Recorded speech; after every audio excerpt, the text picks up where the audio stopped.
Good evening, everyone. Happy Sunday, September 21st to all of you. What's good, fellas? Heidjer, Jason, what's happening? Good to see you guys. Thank you for being here with me. Hey there. Hello. Hi to everybody. Always happy to have you guys with me. So I do appreciate it as always. It's always love your insights on no matter what other shows that we've done before together. I appreciate it. So that's why I wanted you with me. Why not? You know, I should tell.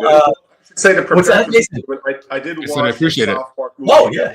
Just to prep for this tonight. You know? Sorry, Heidjer. Repeat. I didn't hear that. I said just to prep for tonight. I did watch the South Park movie again. Just a prep. Oh, I haven't seen it since it came out. To be honest, I didn't think it was all that funny. I used to love the show, and I was so disappointed when that movie came out. I was like, what is this whole? It is oddly prescient. It is oddly prescient, is all I can say. Watched it again last night. I'm like, oh dear. Well, whatever. And I hope you enjoyed it for the second or third or 20th time, you know. But everybody, just so you all know that, well, welcome, first of all, to all of you, especially you regulars, and to those of you who are maybe tuning in for the first time. I appreciate all of you being here. I wanted to let you all know that Heidjer will be here with me for the duration. But Jason will be here a couple of hours or so. And so don't be surprised when he's got to pop back out and head for the hills, you know.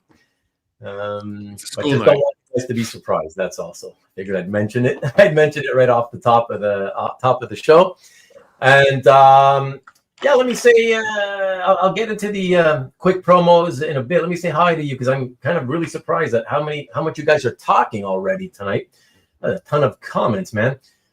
Yes, it is the 21st night of September, Marcus. Indeed. Great song that you're referencing. What up, Tom? What up?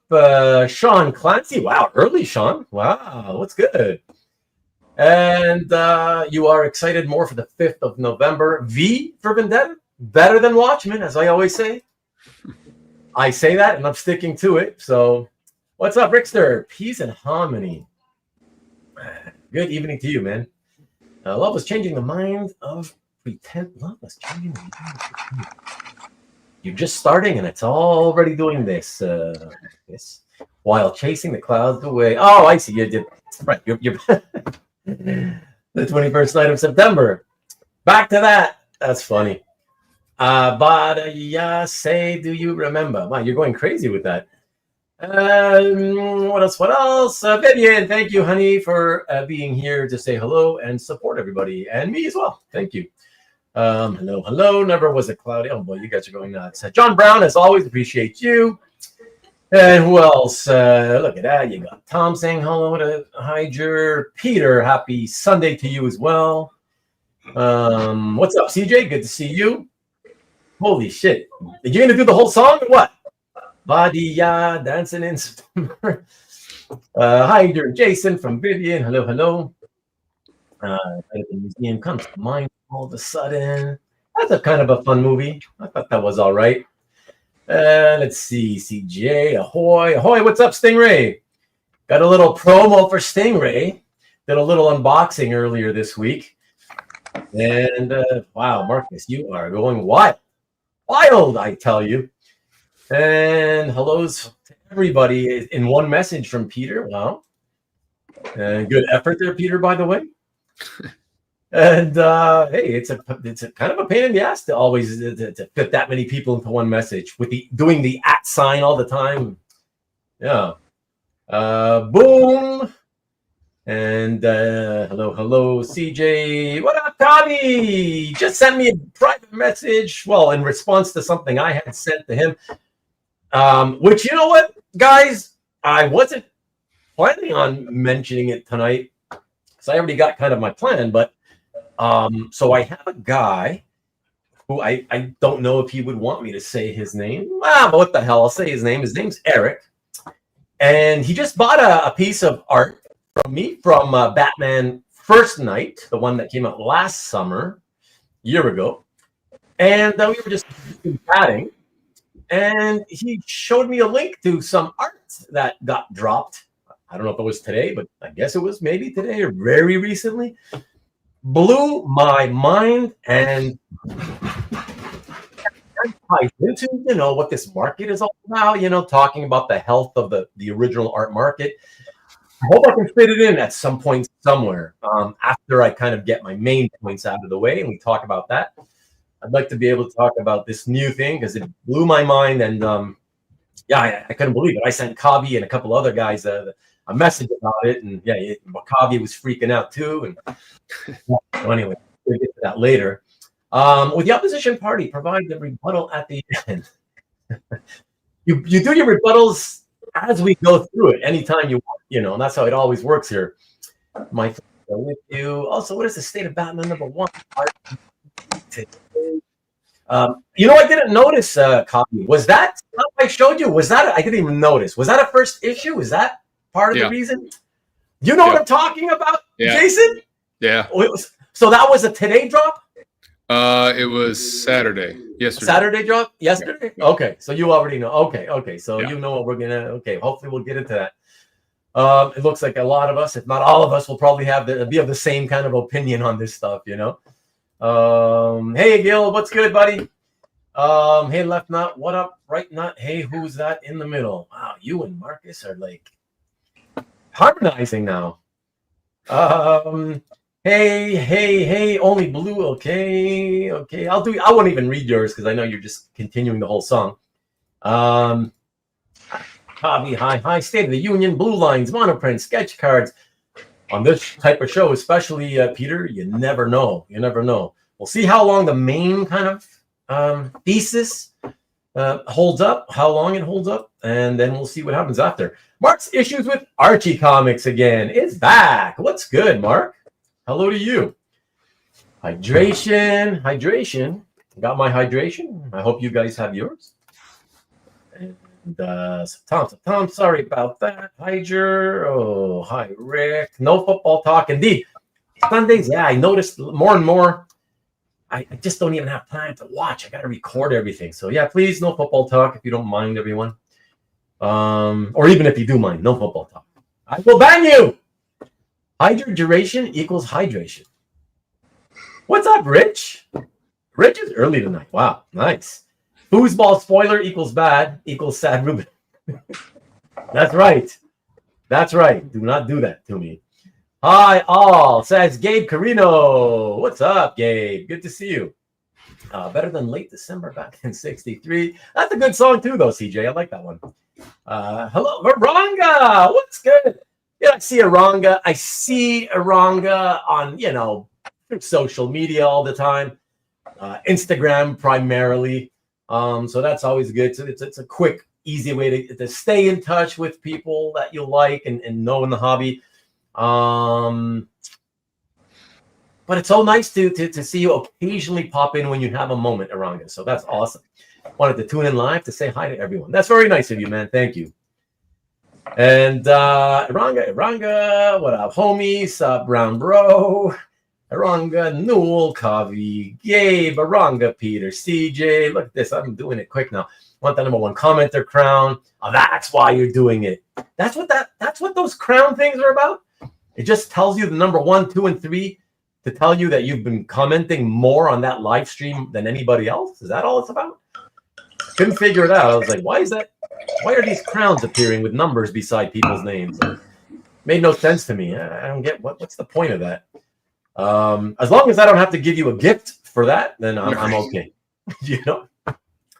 Hello, statesman and chat persons. What's up, Mike? And hey, Kavi. Okay, so it's just hellos. Banger unboxing. CJ says, I guess you're referring to the Newell one. And so hellos. I'll be skipping those. Hey, what's up, Steve? Been a minute. What's good, Steve? I will say, Steve, I never understand your what do you call those things? Emojis, I guess, whatever. Yeah, I never get them. I don't know. Butterfly, raccoon. What's that supposed to mean, man? I mean, is that your way of saying hello? Butterfly, raccoon. Oh, hey, Steve. Very strange. Thank you, Peter. That's very nice of you. 2 days though. 2 days ago. Oh, happy birthday then. Thank you, man. Happy Thank you. birthday. Appreciate it. Marcus, chill with the comments till I can get for 30 seconds. Yo, B&G. Wow, 2 inked Finch pieces. Oh, I wasn't on calf today yet, so I'm not going to ask you what that was. I'll check it out after. What's up, John C? Back. Been a minute for you too, man. Read my next comment. Don't spoil it. We'll talk about it after. Batman art is hot. Hey. Now I feel like, the first night and the second night art. Now I feel like I felt a little guilty, but I felt it was still well worth it because I wouldn't if I wasn't willing to pay the price myself when I did buy like 8 or 9 pages last year with first night. But now that I see what we're trying not to talk about just yet, I feel like, wow, the first and second night art it's like a giveaway price. It's giveaway level prices, like for entry level collectors. Like it's wow, yeah, stunning. Alberto, what's up? Hey, all, happy Sunday to you too, man. And Alberto, sketch cards getting pushed hard on us. Is there? Not by me. Guapo, a new guy saying what? Welcome to you, Eric the Guapo. Where are my peach lovers at? I don't know, but Marcus is here. We know he's a peach lover. What else? Lions play Monday. I do know that. I know, but I still would rather not hear any of the scores because I won't watch all those games. But I still like to look at, let's say, like 12 to 15-minute highlight tapes for each game. I enjoy that, No foosball. See, Eric the Guapo, El Guapo, the new guy. Even he knows. Don't talk about football. Early to YouTube, early to bed. Indeed, Rich. Keep trying to get me to. I know, Tom. People keep dropping off, but I keep telling you, stop trying to get me to 700. I would rather. I'm happy those people dropped off. If it means they don't want to or intend to watch my content anymore, that's what I want. I wish everybody would remember to come back to the channel and just unsubscribe themselves. So I'm happy. I got to $6.99 actually a couple of days back, 2 or 3 days ago. I was like, shit, I'm gonna hit 700. And then suddenly one dropped, and then the next day another, and then later that day another. I was like, oh yeah, nice. I'm back to like 696. Awesome. Yeah, the slower it takes, the longer it takes me to get to 1,000, the better the happier I am. I feel like that's what's keeping me under the radar of the YouTube algorithm. So they leave me alone, and it allows all my guests to come on and swear their asses off and say whatever they want to say about anything, and nobody has to watch. You can't say this word or that word.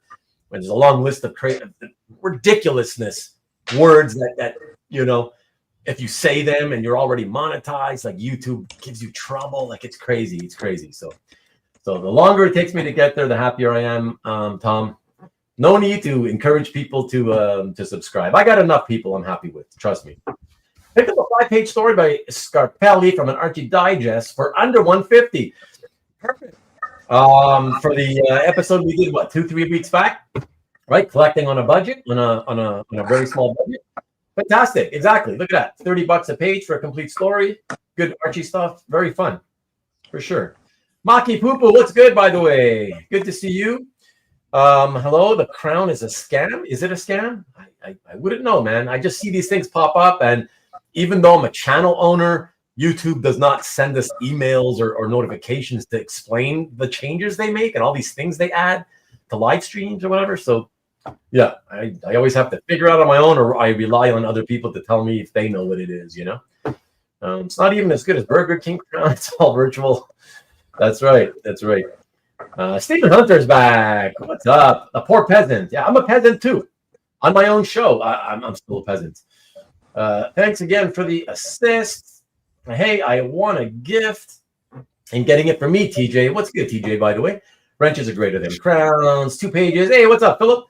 From the Batman. Okay, everybody wants to talk about it. Yeah, I can't believe that they're even selling. It's like, who are these people? Just whatever. Whatever. I'll talk about it. Hopefully, we'll talk about it later. It could tie in nicely to what I'm going to say. Anyway, Thank you, man. Newell, thank you very, very much. Appreciate it. Oh, nice. Tuesday. Nice. Very cool. Michael and my son's birthdays. Look at that. We're all September kids. Very nice. Happy birthday in advance to him, Alberto. And so is my brother. Look at everybody. CJ's brother. Holy crap. A lot of May birthdays I noticed in this hobby. Hey, Heidjer's multitasking. So funny.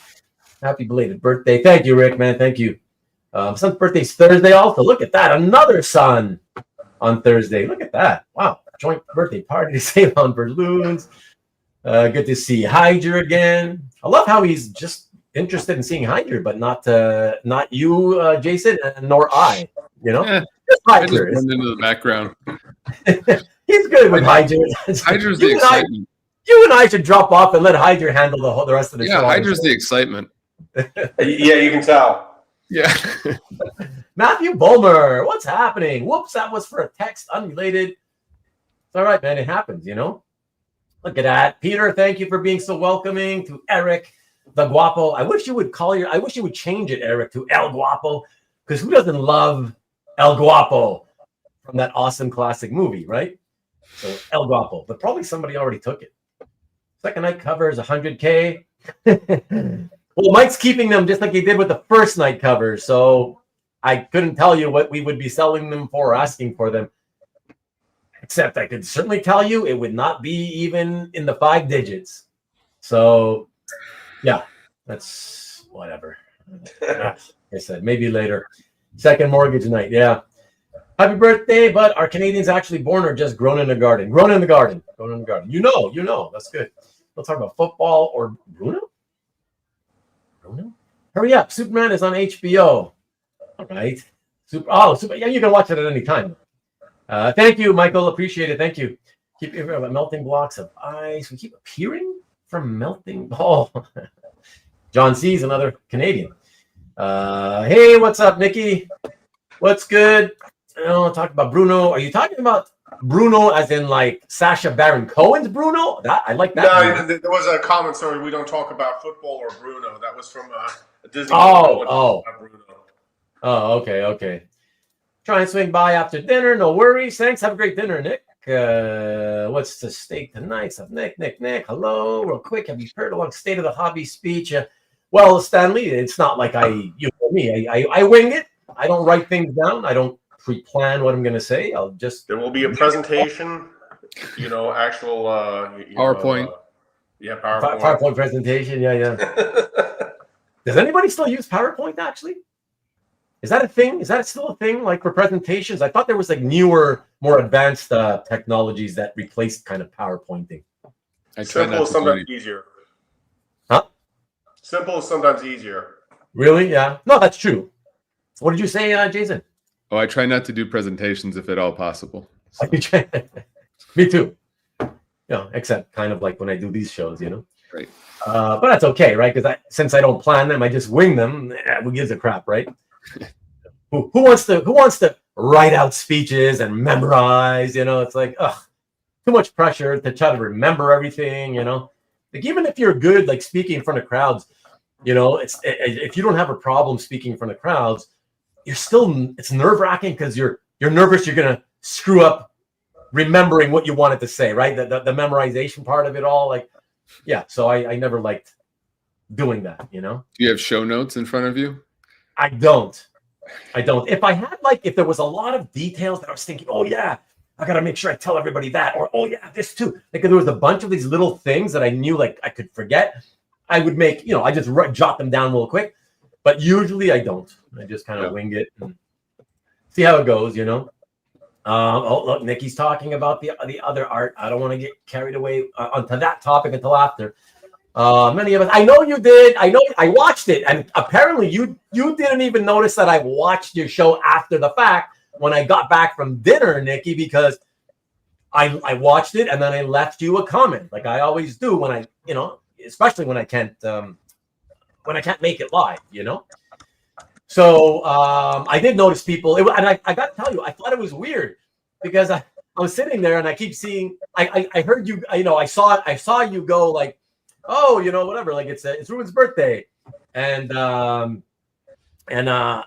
and then I'm seeing people going, "Oh, happy birthday, Ruben!" Even though I wasn't in the chat and I hadn't posted a single message, I'm thinking to myself as I'm watching on Rewind, like, why would you be all giving me the birthday message when I'm not even there? And you could see I wasn't there. Because that was kind of weird. But I appreciate it. I appreciate it. Thank you to everybody who did that. That was very nice of you. I didn't chat for Aranga. Where's Aranga? Aranga took off. He said he only came by to say hello to everybody. You can type. He's all set. That's right. Go Ravens tomorrow. Oh, shut up, Stanley. You always just want to piss me off, you know? The Lions will destroy you, I hope. Bruno Premiani. Ooh, like that one. That's an old school name. Mike, hey, happy belated. Thank you, man.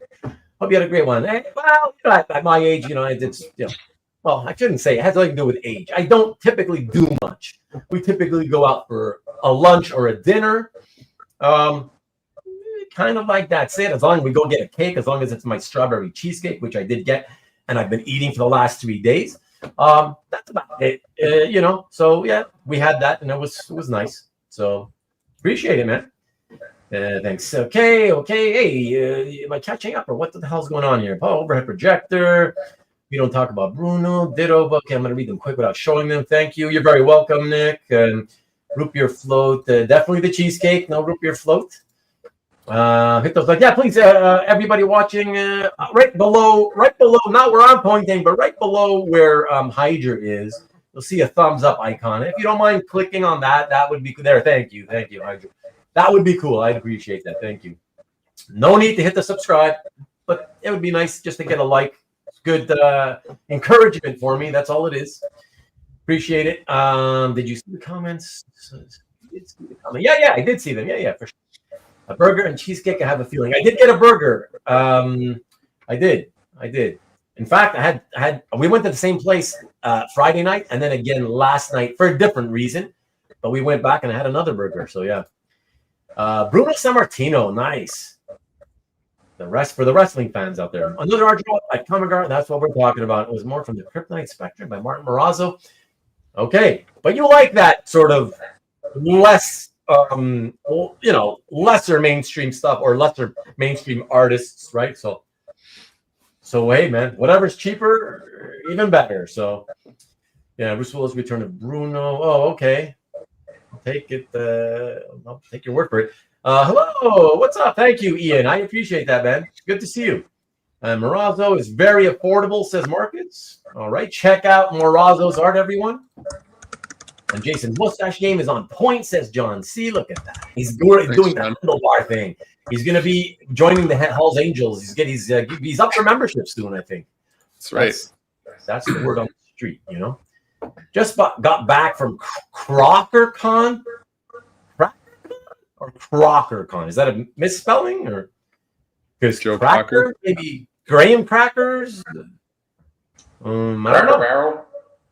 Yeah, Cracker Barrel. They got rid of the old guy, so now the world's up in arms. I mean, I don't, Ruben had pre-show jigs dinner. If you mean cabbage, no, he loves cabbage. Morazzo was the ice cream man, right? The ice cream man, there's the comic book, a really good comic book, very dark. Really? Yeah. Okay. Crocodile Con, Betty Crocker. All right, so I'm caught up. What up? Oh, it's a con called CrockerCon in Sacramento. Okay, thanks, Ian. What up, Artman? What's good, Robert? Good to see you. CJ Crocker Pot Recipes. All right. So, yeah, let me do my quick, everybody. Let me do my quick. What do I have any shout outs for anybody? Oh, yeah, I do have one quick one to say welcome to Gregory Stab, who I know by name. If you're watching, Gregory, I know you by name. I think I've seen it. It's either from social media or on a Comic Art Fans. So I definitely know you by name. So yeah, thanks for subscribing, and I do hope that you enjoy some of the content that we bring, and you anonymous ones as well. There were a few of you. So thank you as well. And let me give everybody here real quick. Got 3 quick promos. So right in the chat, everybody, as a reminder, I believe it was last week, I talked about NSN Art, Mike, the man himself, doing that project with Senescence, that really, really cool print that he's doing. And you can get the prints, what do you call it again? Remarked. And my Kavi had asked, do you have examples of, what they look like remarked? And so he finally posted some in his gallery. And here we go. I'm putting that link. That's right to the page. So you can click. I believe it's the top 3 images at that link. You'll be able to see the 3 different remarks on the print. So that's pretty cool. Check that out if that's your thing. And second would be Stingray himself, who is, I'm assuming, still here, Stingray, unless you're just pretending to support me and then leaving after you say hello. I like to call people out like that sometimes, Stingray did an unboxing, everybody. I'm not going to say anything about what it's about, but it was a fun one. He's like Carl when Carl was starting out his channel. Very enthusiastic about what he talks about and stuff, which is always fun to see. I love to see enthusiastic people talk about the art that they get, So, oops, ooh, shit, what did I just do? I'm sorry, everyone. Give me a second. I put it in the wrong place. Sorry. Here is the link. I'm not that mysterious. There we go. I know. Subscribe. Yeah. Well, that's it. See, and it's probably the same guy subscribing to make me think that he subscribed, and so I can welcome him every time. And then he's the same guy who later that day unsubscribes. So there you go. Yes, I know you're not that mysterious. There you go, everybody. There is the link to that unboxing by Stingray. And yes, Philip says that Morazzo is the Ice Cream Man artist. He an Ice Cream Man writer. W. Maxwell Prince just did a series for DC called The Kryptonite Spectrum. Really interesting. All righty then. Thanks for putting that out there. I always like to hear about new things being published, A non-e-mouse, yes. And then I think that's it. Other than we'll get to Nikki. Let me check. Who else? Here we go. Yeah. So Nikki, let me grab the link, direct link this time. They got one up in time for my show. So let me get this for you guys. Jump back into the chat here and post this direct link to Nick's show.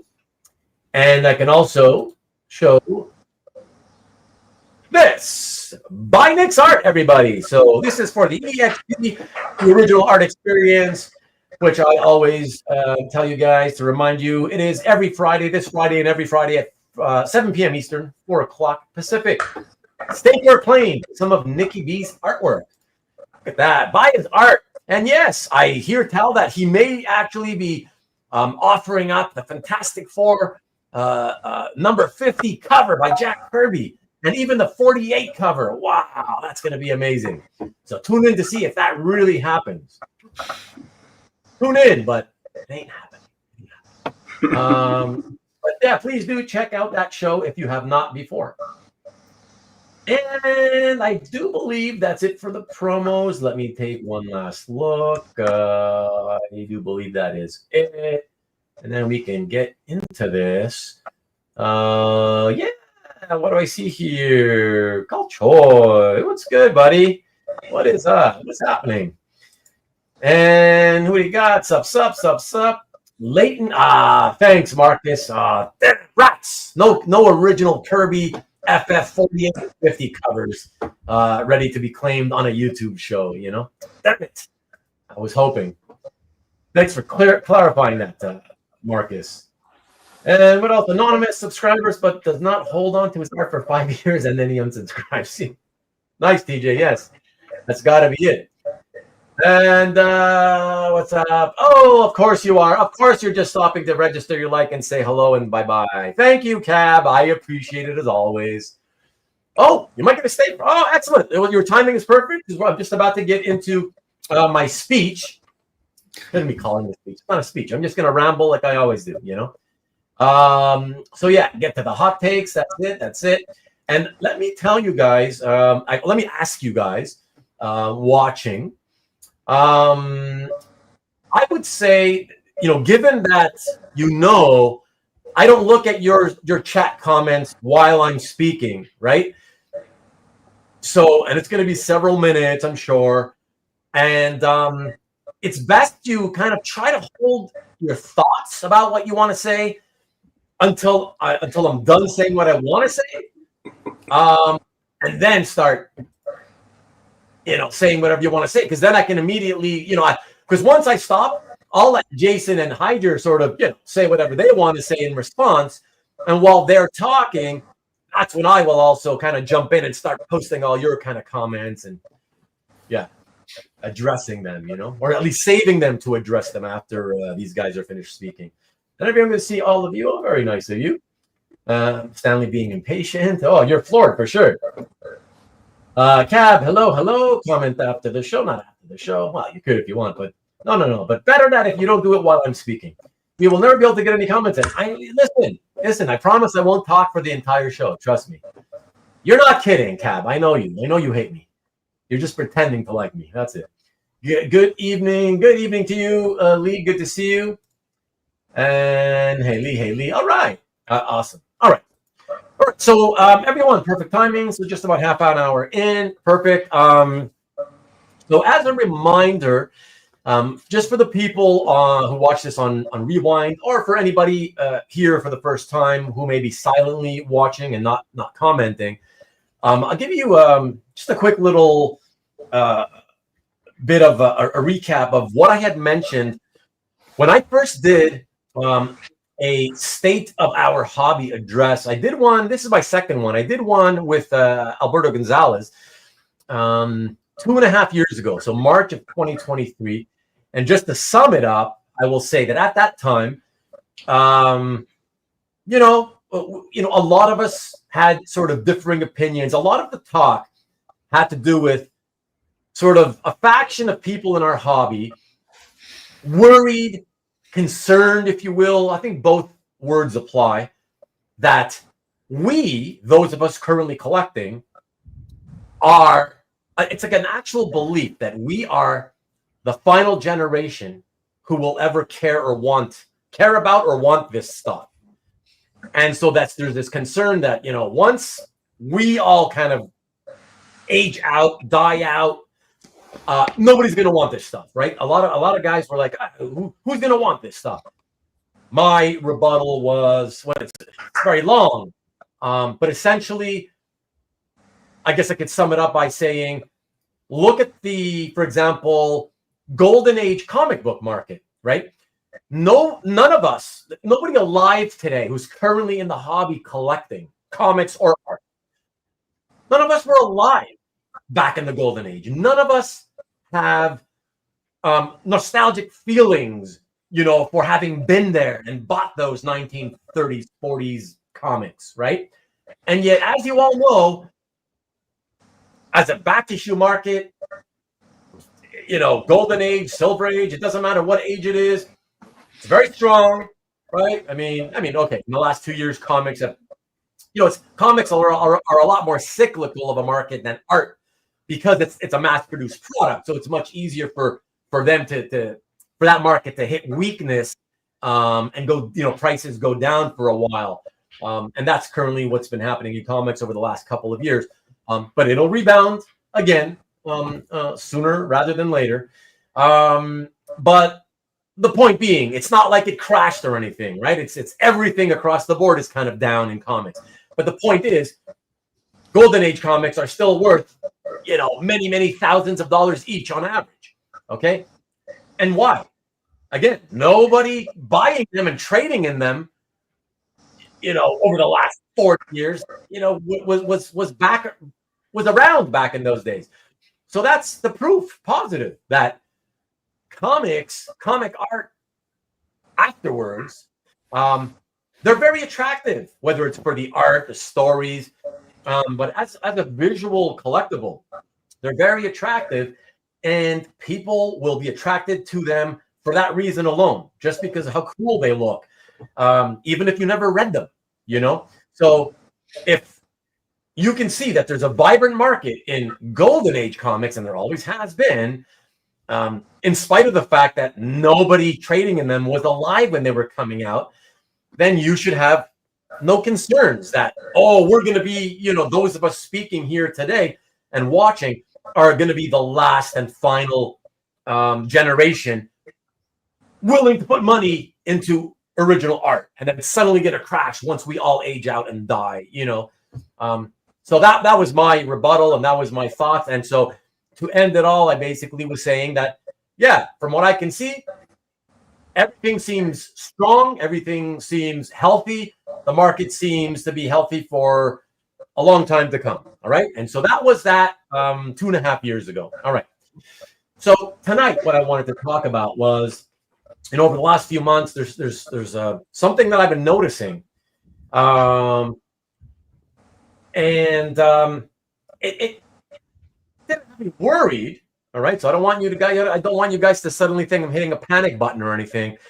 And I'm not even sure I'm concerned, but I'm curious. I'm really curious. Okay. And what am I curious about? Well, up till now, I've been telling you all that, you know, I've been very, very positive as to the long-term health and outlook for the hobby, right? The original art hobby.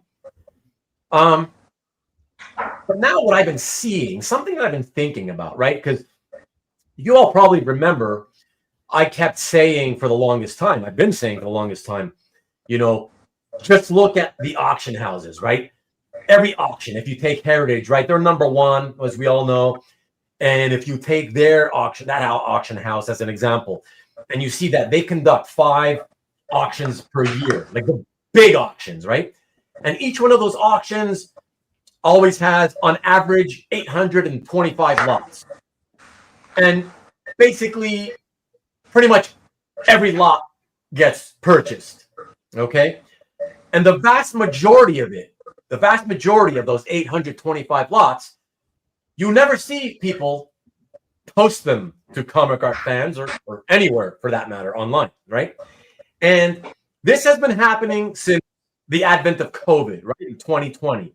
So that's why a lot of us tend to refer to this market when we talk about, you know, oh, when did this happen? When did that happen?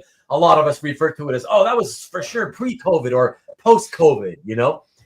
And so the thing about it is that, and again, we always kind of talk about this. One of the kind of things, like if you have a reason to feel nervous, I've always mentioned, is the fact that all that stuff at auction, it gets swallowed up by people, most of it never to be seen, at least for the last 5 years. And I guess what is a little bit nerve-wracking, or could be, you know, perceived as nerve-wracking potentially, is we don't know who these people are. Like, who are these entities? Because they could be entities, probably a better way to put it than just individuals. Because it could be, in some cases, individuals, yes. In some cases, it could be financial entities doing it as long-term alternative investments, you know. I've heard that there are some hedge funds out there that are set up to buy at least invest at least a portion of their proceeds into alternative investments, such as fine art, illustration, and, you know, collectibles in general.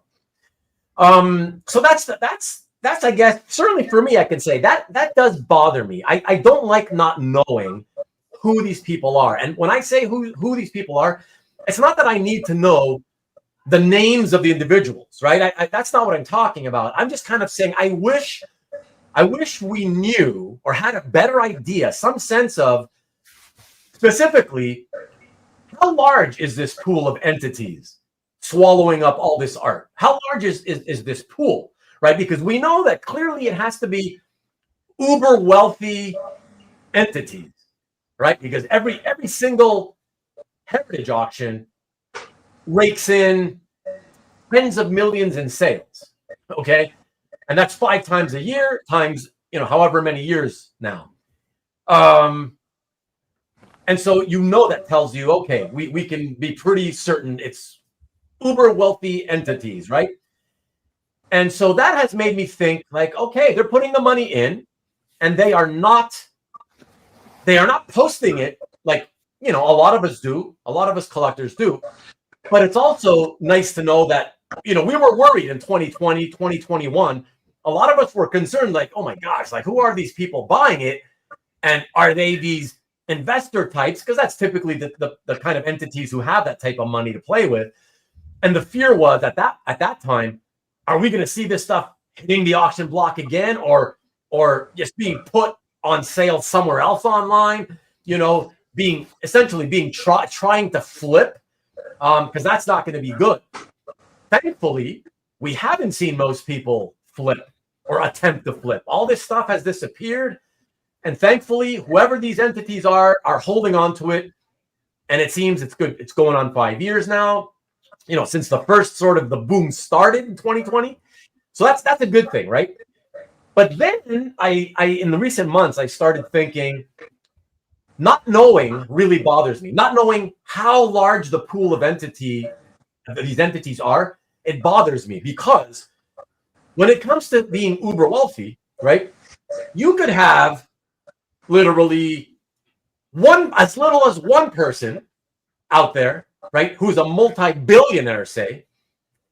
That person alone, Larry Ellison, as an example. Larry Ellison, right, the founder and top guy at Oracle.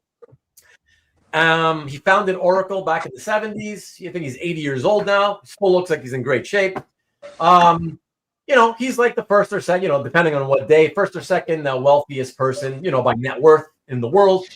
And although I feel pretty confident, he's not the guy involved, but somebody like that, just to give you an example, if you think about a guy with that kind of wealth, they simply could hire, they pay a guy, say, you're my investment guy, right? I want to get into these cool collectibles, and you're going to be my guy full time. Yeah, just, this is your budget, buy up collectibles, And so one person with that level of uber wealth alone, again, this is not obviously likely happening, but that type of wealth is enough to be the only guy who is sucking up all that art from every heritage auction, right? Well, interrupt you for a second, Ruben. Look at Lucas. He had 40,000 pieces of art. Right. So it does happen. There you go. Good point.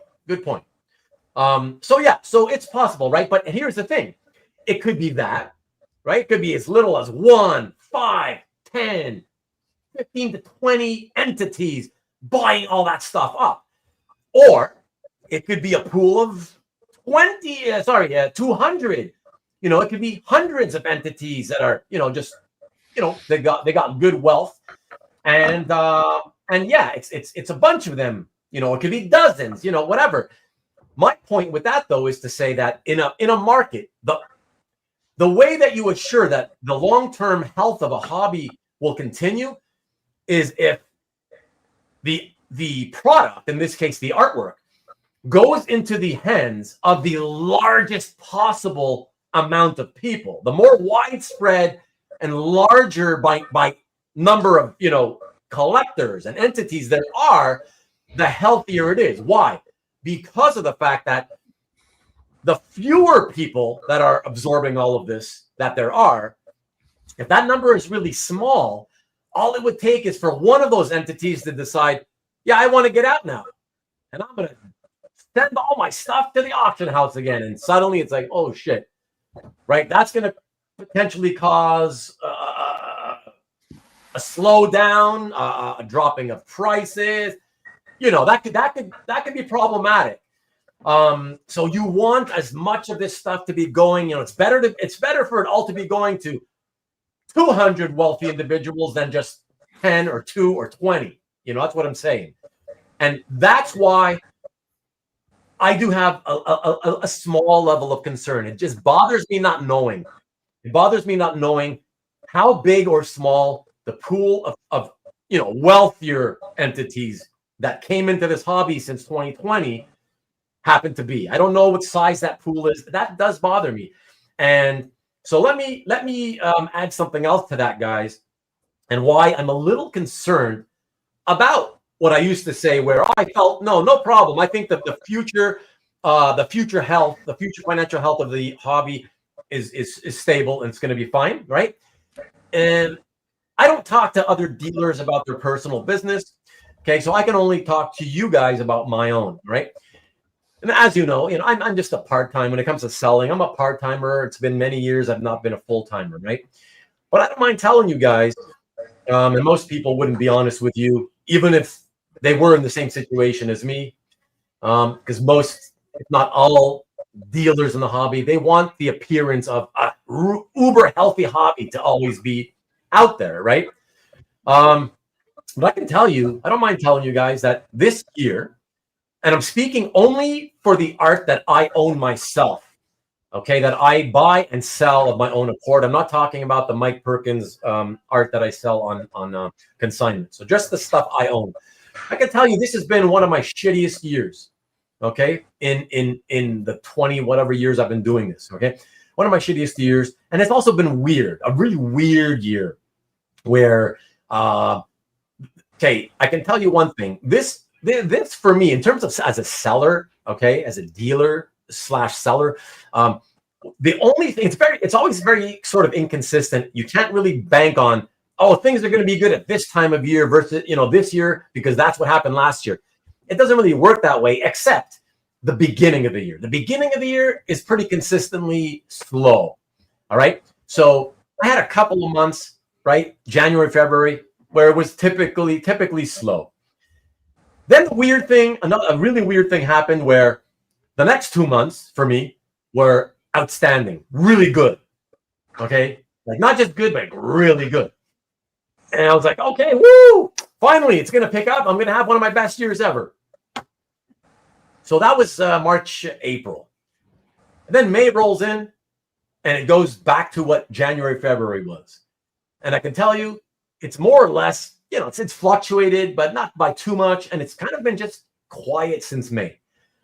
Pretty kind of crappy. So, again, I'm only one seller, right? You'd have to hear the honest truth by multiple sellers and see what they're saying, right? About how their sales have been or whatever. But I noted that disconnect, the fact that this is what made me start thinking and made me want to do this episode tonight, is the fact that usually over the years, if I felt like the auctions were doing well, the auction houses, generally I was doing well, if I felt like I saw, these dealers are doing pretty good. Yeah, me too, but suddenly this year, there's been a huge disconnect. And that's kind of why I'm somewhat concerned. And it makes me think, in any given market, so let's talk about our market. It is entirely possible that you could actually splinter into, I don't want to confuse things, but it's like it's possible that you could have almost like there's two different markets within a market. And what I mean is, it's entirely possible, given the fact that a lot of what sells at auction is being purchased by wealthy entities, okay? Not us, okay? Most of it is not going to us who show up on these YouTube shows, right? We're just, for the most part, we're just regular collectors, and even those of us who can afford 4-digit price pieces and 5-digit price pieces, even those of us who do that, we're considered small, small in comparison to the kind of people that are in the hobby anonymously absorbing all this stuff that is being sold by the auction houses, not just Heritage, but, Comic Link, Comic Connect, everybody, and so I wonder if it's possible that if I keep looking at the auctions, it looks great, right? It looks great. Look at the results we talked about. Was it last week or the week before, right? When we reviewed the latest Heritage auction.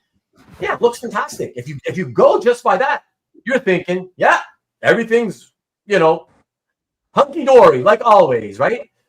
But then I'm looking at my own results, and I'm like, it ain't hunky-dory for me this year. It's been pretty shitty. Like, and I wonder, how it's been for other dealers, other sellers, people who, you're a collector who tends to sell a lot, and that's a bit concerning. It's a bit concerning because up until now, I have been using, and I've been telling you guys that, just look at what's happening at Heritage. It's fantastic. Everything's great. All that art, all that money's coming to the hobby. Looks healthy to me, right? But the more I've been thinking about it and thinking, hey, wait a second.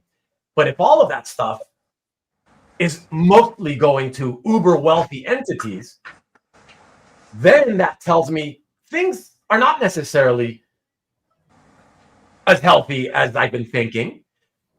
It's not to say that they're not as well. It's also not to say that they're not healthy, but I'm just saying that I now realize I can't go just by looking at how healthy the sales at auction seem to appear, right? Because of the fact that most of that stuff is disappearing into black holes. We don't know who these people are. And more importantly, we do not know how large or small that pool of people is, right? We just don't know. So that's concerning. So as long as those people keep buying, sure, it appears that the market is healthy, right? But what if other people came forward like I am to you guys and admitted to you that, you know what, like my sales have been kind of down this year too, or whatever. You know what I'm saying? What if a few people said that? Suddenly I'd be like, man, like that's interesting, right? Like it's almost like there's two separate markets.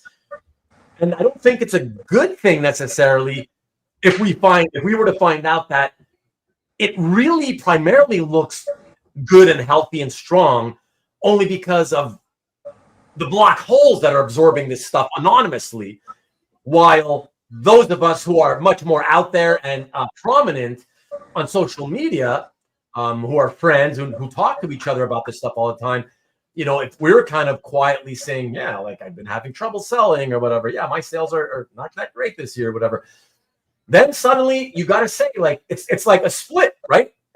Then I'd be thinking, shit, so maybe the overall health of the hobby isn't necessarily as good as I think it is. It's like you can still say it's healthy, very healthy even, but it could be illusory. It could be an illusion in the sense that the uber wealthy entities keep propping it up, and as long as they keep propping it up, it gives the appearance of super healthy hobby. But you know what I mean? But maybe the rest of us who do sell, if we have not been sort of selling as well, then I feel like that's a divergence in the market there, and I feel like have you been holding on to it for 5 years? Sorry, Heidjer? Have you been holding on to it for 5 years? Is what I want to know. I have. I tried. I mean, most of the stuff, So anyways, again, just wanted to make clear to all of you, I'm not trying to fear monger, and believe me, there's plenty of guys watching this live quietly or later on Rewind, dealers who are going to be like, oh, what the fuck's he talking about, man? He's going to fucking ruin our hobby, talking negative, and it's like, me, I'm always honest. I don't like bullshitting people. And I'm not telling you anything that's like, I see some imminent crash coming. I'm not saying that at all. I'm not fear mongering. I'm just saying it seems like there could possibly be a market divergence where it's the uber wealthy is one thing, and then there's the rest of us. And so that's it. Thank you for listening for 20 minutes or so. And that's what I wanted to put out there to all of you, literally Jason, Heidjer, and the rest of you. I just wanted to see, what do you guys think about that? And that's the whole theme of the show. I just want opinions on what you think, if you've noticed anything, and if not, whatever, any opinions at all. And that's all. And of course, I'll start the first comment in the chat with a clown being a clown. That's all right, man. That's all right. So yes, because Sean just didn't hear anything for the last 20 minutes, let me start again. So as I was saying, let's go back to the beginning. Yeah. But yeah, anybody want to? Let's. I will get to you. I will start looking at your comments in a moment, everybody. But let's start it off with either you fellas, Heidjer or Jason. If you got anything to kind of thoughts on that, that'd be great. So, Go ahead, Jason. okay, so I think I don't know if the Golden Age comics is the best analogy. I mean, there's definitely always going to be some people that like that. But if you go to a comic book show and you see who's buying comic books, it's not a 12-year-old kid who's at the dealer's table trying to get stuff. He can't afford it anymore. So I think even the comic books are starting to separate into sort of the elite that want a complete run of Captain America comics starting with issue 1, and they can do that, but not everybody's going to be able to do that. And I think comic art is kind of doing the same thing, is that the type A piece is probably going to become an elite kind of thing. Just like if I said, well, I'm going to start collecting fine art. Well, I'm not going to buy a Rembrandt or a Picasso. That's for the uber rich. So I think this comic art will do the same thing. And it's probably partly scarcity. You know, if you're a Silver Age appreciator, there was 10 artists maybe. And if you're a 80s collector, there was 20 big artists that everybody wanted, and it just keeps getting wider and wider. So there is a lot to choose from these days. But whether an artist from 5 years ago who did one book for Marvel will go on to make you to pay for your college kids, I don't know if that's what it's going to be. If you're collecting it because you appreciate their art, and if it never goes up in value, then you appreciate it, and that's what it was for. You know, so it kind of depends on what you're collecting for as to what the health of the hobby is. If you're collecting for investment, I think many of us are going to get phased out of that. If you're collecting for enjoyment, there's still art to be had. But I can say for myself, and I consider myself pretty blessed, but I have made very few purchases in the last year and a half, and I'm much more conservative with what I buy and ask myself, do I really want to put money into that piece, or would I rather keep it in my war chest and then hope that, you know, some other piece comes? And I have a hard time justifying to myself and to my wife, if I'm going to buy a big piece, you know, I could put that somewhere else. We're talking 5 now figures, you know, and I'm just not comfortable when it gets up into those numbers. And like the art drop that everyone's kind of hinting at the beginning of the show this weekend, more power to the artist if he can make that kind of money. But yikes, that means I'm out of modern art if that's where it's going. Right. Heidjer? So, okay, in my monologue. See if you can if I don't know if it's possible, but if it's possible, see if you can approach the mic a little more, because it's still kind of echoey. It's like you're far. Yeah, is that better? It's not, but that's okay. Go ahead. Yeah, it's the video has been glitching too. That might be part of it for whatever reason. So I've been thinking about this a lot, because one of the issues I have is that calling this a hobby at the price points we're at right now, it's not a hobby anymore. You know, we're collecting, and I know there's a big. Well, let me first put aside the whole question about what the economy is doing right now, inflation and so forth, because that's going to put people on their heels, you know, and not putting out as much money unless you have it spare. This is a luxury that not a lot of people have, and I agree with you, Ruben, first to say that you know, if everybody goes out and could say, hey, I'm just going to buy one page because I love this, and have it hang in a room somewhere, like instead of a poster or something else, that would be great. And I know people like that. I mean, my brother, I gave him one Buscema Conan piece. That's the only piece he has. I have a friend who's got 3 Frank Miller Daredevil pieces. That's all he has.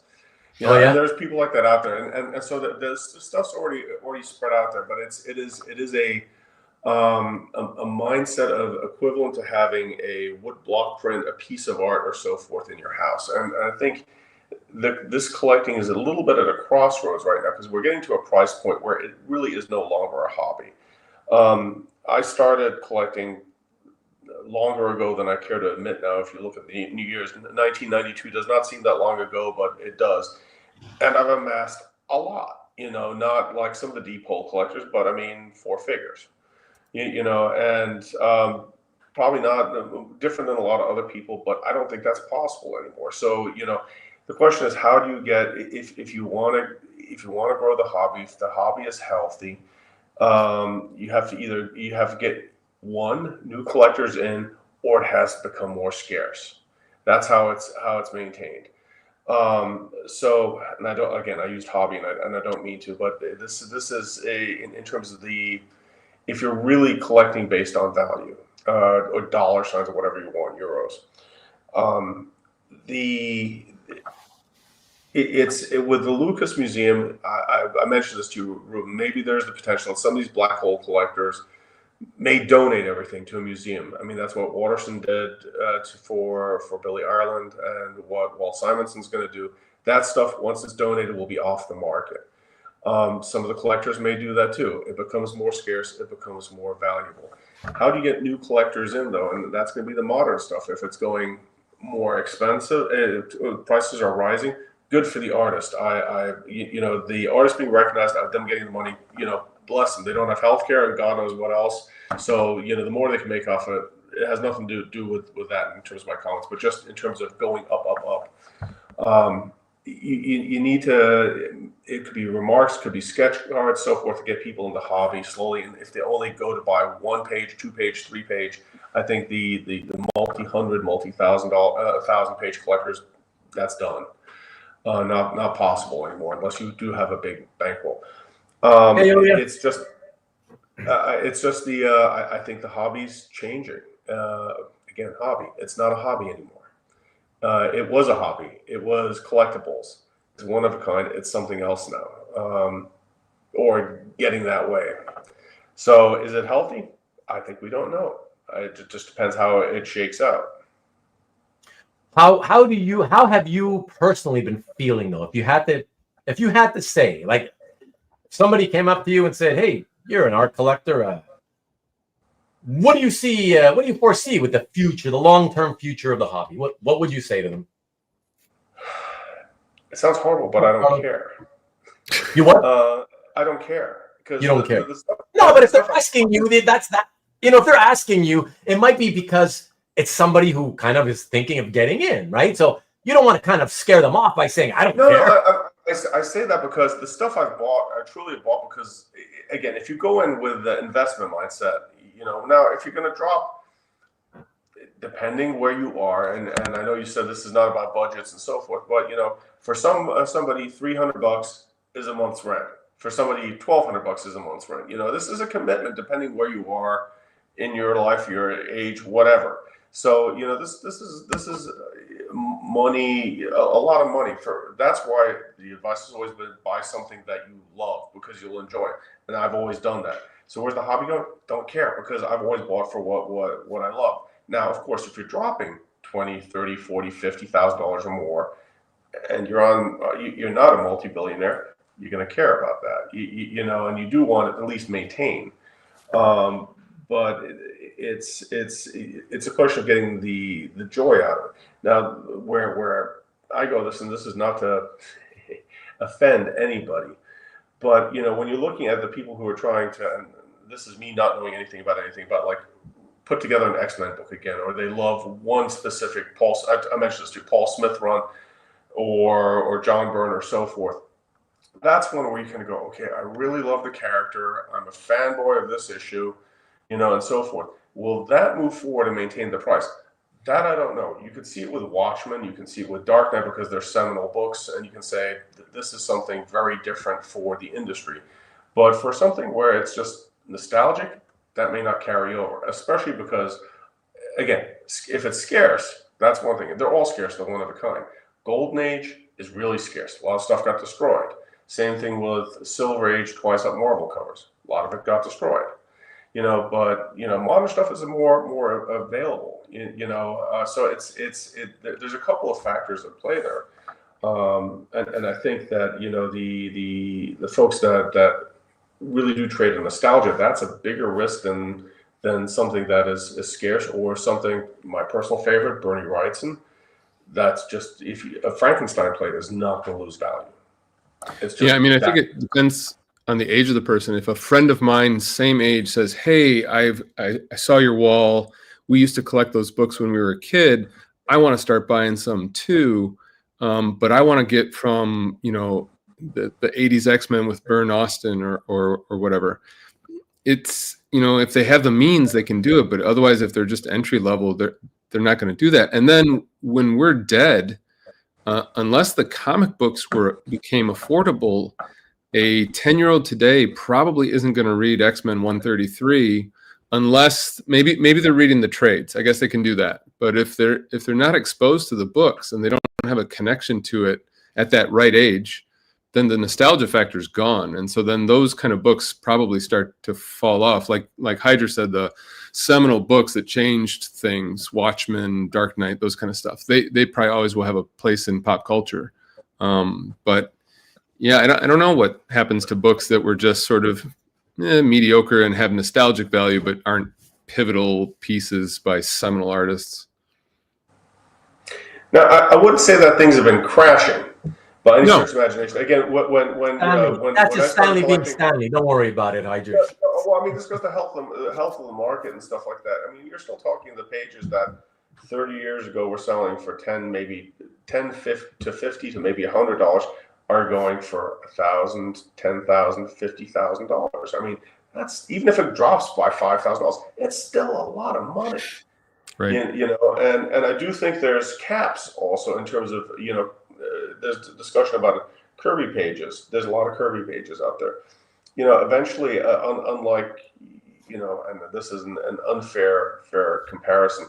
If you look at Da Vinci, there's like 14, maybe 15 actual paintings out there. Most of them, it's scarcity. When you're talking about, you know, thousands of pages, you're going to be capped. You know, unless the scarcity goes down, or you're looking for something really, really specific, a first appearance or what have you. Right. Yeah, and like even with modern books, okay, I want to be a cover collector. Well, which of 50 variant covers for that issue 1 that just came out are you going to buy? And which one is the one that's going to have the value? Is it the A cover? Is it the cover of an older artist that they brought back for this issue? You know, modern books are kind of different that way, but it probably makes it more accessible to people. I do. The one thing about modern books, it is a pet peeve, and I do own a few modern pages, but I really do miss the word bubbles because it is all about the story. And look at the coincidental comment from Superhero. By the way, first timer here, Superhero. Welcome. Good to see you. He says the other issue that will hurt the hobby is artists moving to, you know, a lot of newer collectors have often made the same comment, right? Moving to digital art from traditional. And we've never really totally agreed with that because I don't think it's going to happen on a large enough scale to where that'll be an issue. But I think it's point taken though, Superhero. Yeah, but I think what that has done is, like in the drop yesterday with Jorge Jimenez, is because he works predominantly digital. All of a sudden, here comes 10 pages or whatever that are traditional. He could demand crazy prices. So, I think. So here's the interesting thing about that. It's an interesting point, Jason, because I also was thinking about that, right? And I'm like, I remembered when I went to the link and I saw it, and I was like, what the hell? And that's when I remembered, oh yeah, that's the guy who always sells monoprints, not originals, whatever, because he does digital, whatever. Pepe Larraz is the same way. Pepe Larraz did a bunch of Pepe Larraz. He's a Spanish guy. Yeah. Mostly digital. When he does sell a traditional piece, it's high 4 figures because he doesn't do it very often, so people really want it. Right, but see, this is the one thing about that freaked me out with this drop. It was like, because it's not like it was one of Felix's artists, right? All right, he's got the power of you know, that amazing marketing machine that is Felix. He's great at it, right? So he didn't have that whole thing, that following. So I would have thought if you told me, oh, it's a new Batman #1 issue, the guy always only sells monoprints because he works digitally, but he has a few pages that he did on this new #1 issue that he did traditionally. Well, because it's Jorge Jimenez, you know, and not DWJ or whoever that, or Jim Lee or whatever, right? I would have thought, okay, so his cover is going to sell for 10 grand and his pages might be asking 4 grand or, you know, something like that, you know, but not like, would you really have thought that even though you're aware that this artist always works digitally and only sells monoprints because of it, would you ever have imagined that even though he only puts out a few pages traditionally, would you have imagined that see, I'm not shocked he put them out there and maybe tried to work that whole scarcity factor as an excuse to ask tens of thousands of dollars. But if you told me that he was planning on doing that, I would have just laughed. I have to say, That's good for you. Good luck. But you're not Jim Lee, right? So I wouldn't have thought it would have sold. But apparently the cover sold for $90,000. It never hurts to ask, right? If you're the artist. So just I was not aware of this. So what's the range of prices for these pages? Well. So he only dropped 15 to 90. Yeah, it was 10. I was told 10,000 to 90,000. Yeah, and I think it was 90,000 for a cover. I think it was 15-ish thousand, 20-ish thousand for like splashes and stuff like that.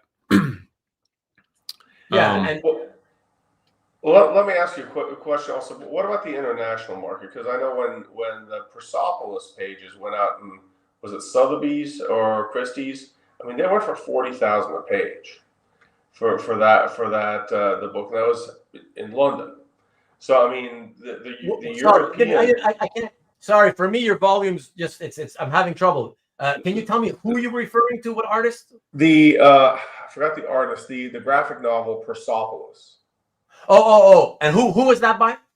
I don't remember off the top of my head. Okay, and you're saying the pages sold for 40,000 a piece? Yeah, I think it was Christie's or Sotheby's. It was an auction house in London, and it was a European auction. I mean, this is lost track time, a year, 2 years ago. I mean, there is another market out there as well for the maybe the non-Marvel ones, you know, as Marvel, DC, US based comics, some of these more esoteric ones. I mean, there is an appetite for it as well. I mean, for something that's new, you know, and not vintage. So I mean, so there was a Absolute Batman came out, I don't know, 6 months ago, a year ago, whatever it was, and that cover, one of Felix's artists, they sold it for I think $70K. And then a new Batman one launches. It's Jorge Jimenez. He does it traditional. It sells for $90K. I don't know if those are new collectors with deep pockets or like you said, investment firms that say, oh, it's a number one, so it's going to be worth something. So we'll buy it. We don't care the price, just buy it. It'll go up in value.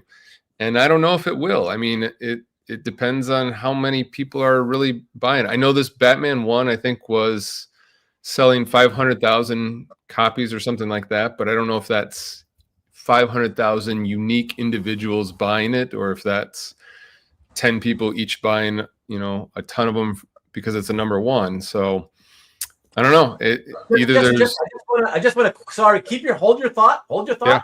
I just want to quickly say, my friend Soul of Tokyo, David Kramer here. He's saying sales of anime art are down for galleries, but Heritage keeps breaking records. See, that's kind of like what I was alluding to, where regular comic art, they're doing great, but my sales have been crappy this year, you know?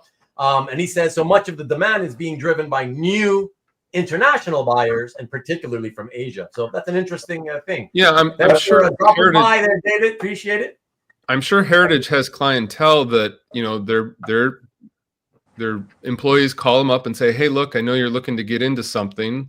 Let me advise you. And have you thought about this, that, or the other? And they were coin collectors, but now they're buying comic art because they see the values going up and they have the disposable income to say, yeah, sure, why not? And that's I think if you're looking at a Heritage auction, it's I don't know what percentage, but it's certainly a unique slice of the hobby. It's not the guy at a Comic Con walking in hoping that there's something in the folio in front of the artist that he can afford. Yeah. What's up, Jared? That's my friend Jared. That's the guy going into the name superhero. You know, it'd be curious, Ruben. The next time you drop a Mike Perkins new book, right, you put some ridiculous price on the cover. You know, $100,000 now. Just, I mean, do it. And I wouldn't be surprised if somebody from someplace, well, it won't be the person, it'll be their employee, calls you and says, my master says he doesn't care. Just put it in the mail and we'll send you the check or a suitcase full of cash. I know that anything's possible from that point of view. It's possible.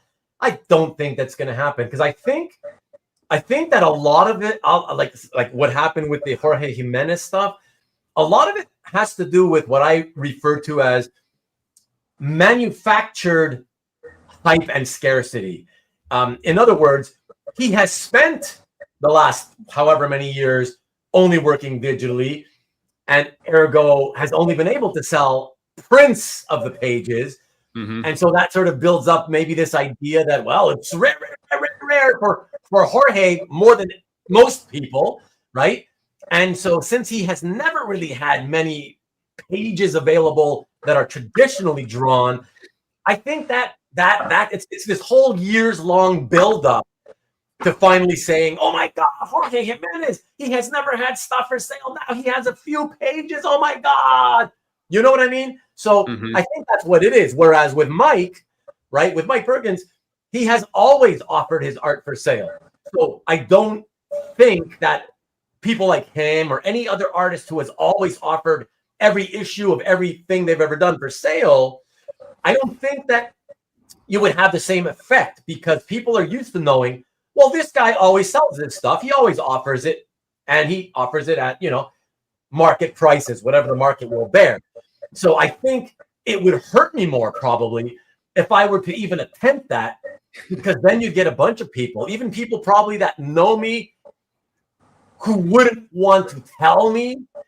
They would secretly be thinking like, what the fuck? What a greedy prick Ruben's becoming. Oh my God.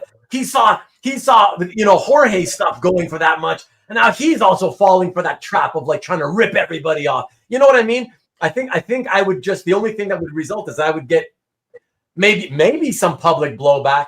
But I'm sure a lot of quiet blowback where they don't want to tell me personally, but they quietly talk amongst their friends. You know what I mean?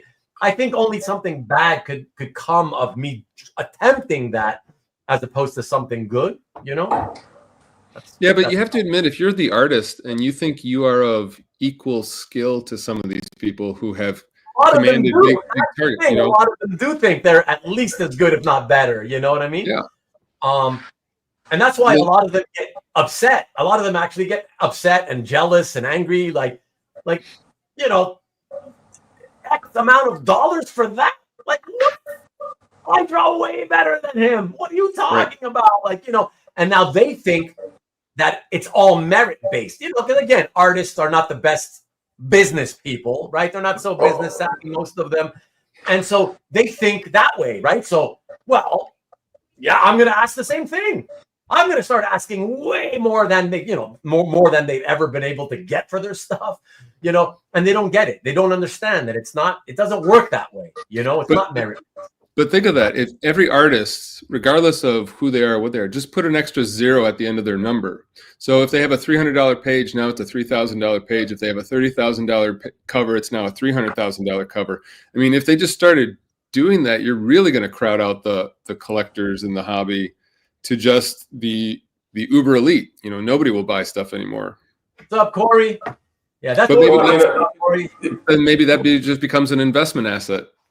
Well, but I mean, look, the people right now that are our collective age, that graduated in the 80s and 90s, they're the captains of business right now, so to speak. They have the disposable income, they have those memories, and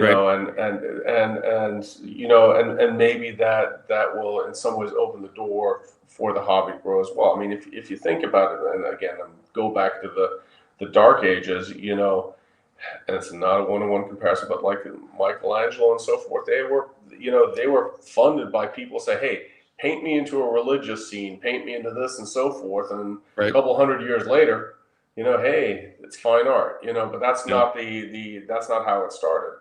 And what I was amazed was last year's OAX, there were some commissions. I forgot who the artist was. He did 5 commissions and they were like 10 grand a piece and sold out on them. Mm-hmm. And commissions. It's not even published. I mean, good for the artist. Happy to, but it's sort of like, oof, that's a lot of money for a commission. But I mean, Right. that's patronage at this point. It's changing. Yeah. Yeah, Peter was asking something that leads to an entirely different topic, so I don't want to get on it. But he said, "Yeah, but will that Jorge Jimenez stuff hold its value?" I mean, like that's the big unknown, right? That's Right. the big unknown. Can you create enough of a demand for his art to where if those people who bought yesterday's drop decide to sell, that there were other people out there wishing they had gotten to it quicker, right? If there are, then maybe it'll hold its value. But if there, you can say the same thing with the Black Spider-Man on Heritage, the Right. 2 million whatever it was on the black costume Spider-Man on Heritage. and I was like more like just over Miles 4 million. Morales. Yeah, I mean all those. What's hold its value? Who knows? Yeah. What's up, Dan? Good to see you. Thank you, is it Jane or Mary Jane Bob, who did Persepolis? Jane, or did you forget the Y? Is it Mary Jane? That's trappy. But thank you for letting me know. Urban needs to raise Mike Perkins' prices now. No, I mean, listen, if he starts telling me I need to, then I won't have any choice. But I mean, no, it doesn't. Guys, it doesn't work that way. It's not that easy. I still got plenty of nice looking pages from different titles he's done that you can buy for between $200, $250, $400, and they're still available. So you don't just suddenly start putting things for 100,000 and expect it's gonna sell. So it is Marjane. Okay, thank you, Marjane Satrapi. Thank you, Mike. Only 3 pages on CAF. Let's see. Stanley Mike Perkins' artwork is still far too modestly priced for the quality. That's so nice of you. Persepolis has won all sorts of literary awards and has sold 2 million plus copies. That's awesome. Good for her. Shh, don't tell Ruben. Yeah, financial planners are noticing. Yeah, I would think. Ask 100K, take offer of 80K. What's up, Derek? Master. I only need the Mike Perkins Dread story. Last week I had somebody else show interest as well. When I went to my friend Jeff's house, Corey, and so that reminded me I've got to reach out to Mike and ask him about that. I'm not really sure if he wants to keep that stuff or sell it or what. I'll be looking into it soon, and I'll let you know. What else? Yo. Friend of mine, hey, what's up, Murdoch?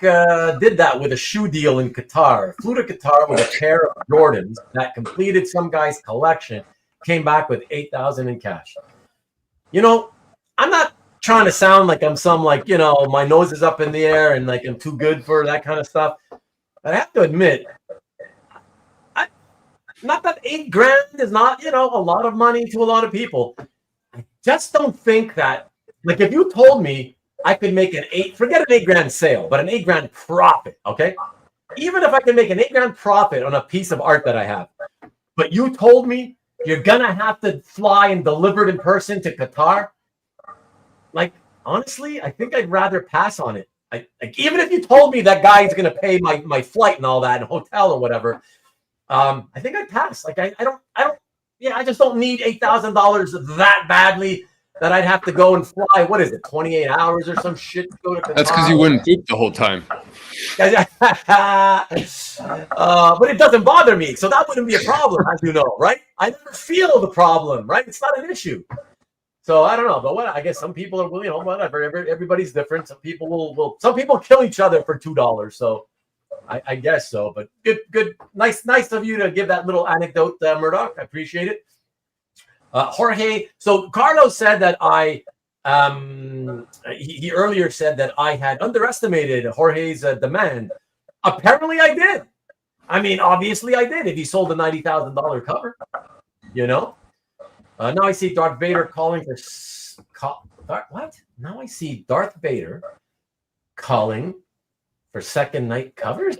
What? It's just another asset to bet on as investment. Well, I hope it remains a collectible. It's the perfect market example of FOMO. I don't know what it is because we don't know the people buying it. At least nobody I know knows the people, right?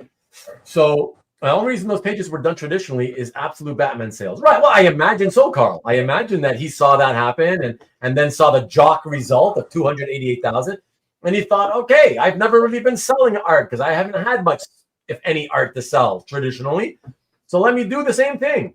And it worked out, I guess. So, okay, spot on. DC will reboot Batman again, so we'll have the new number one. They will. But it'll probably be 3-4 years, before that happens. Not all of us are like that. That's good to hear. A lot of stuff is sold before it reaches the public, too. Jason, there are a lot of very talented artists in the world who cannot even break into the comics world to begin with. That's life. That's true. 2011 gave us only the second Batman number one, and we've had 2 more since then. Plus Absolute, right. With these results, watch him go traditional now, and the scarcity dissipates. Well, that's where he has to kind of find that right balance of what do I do now? Do I continue to just do the monoprint thing and only do maybe a few pages traditionally in every issue? Or, that's up to him to figure out how scarce he wants to keep it all, right? Let's see. I agree, Alberto. There's many that shade too much, ball bust too much, especially here. Darth Kavi might be calling, but there's no phone to pick up.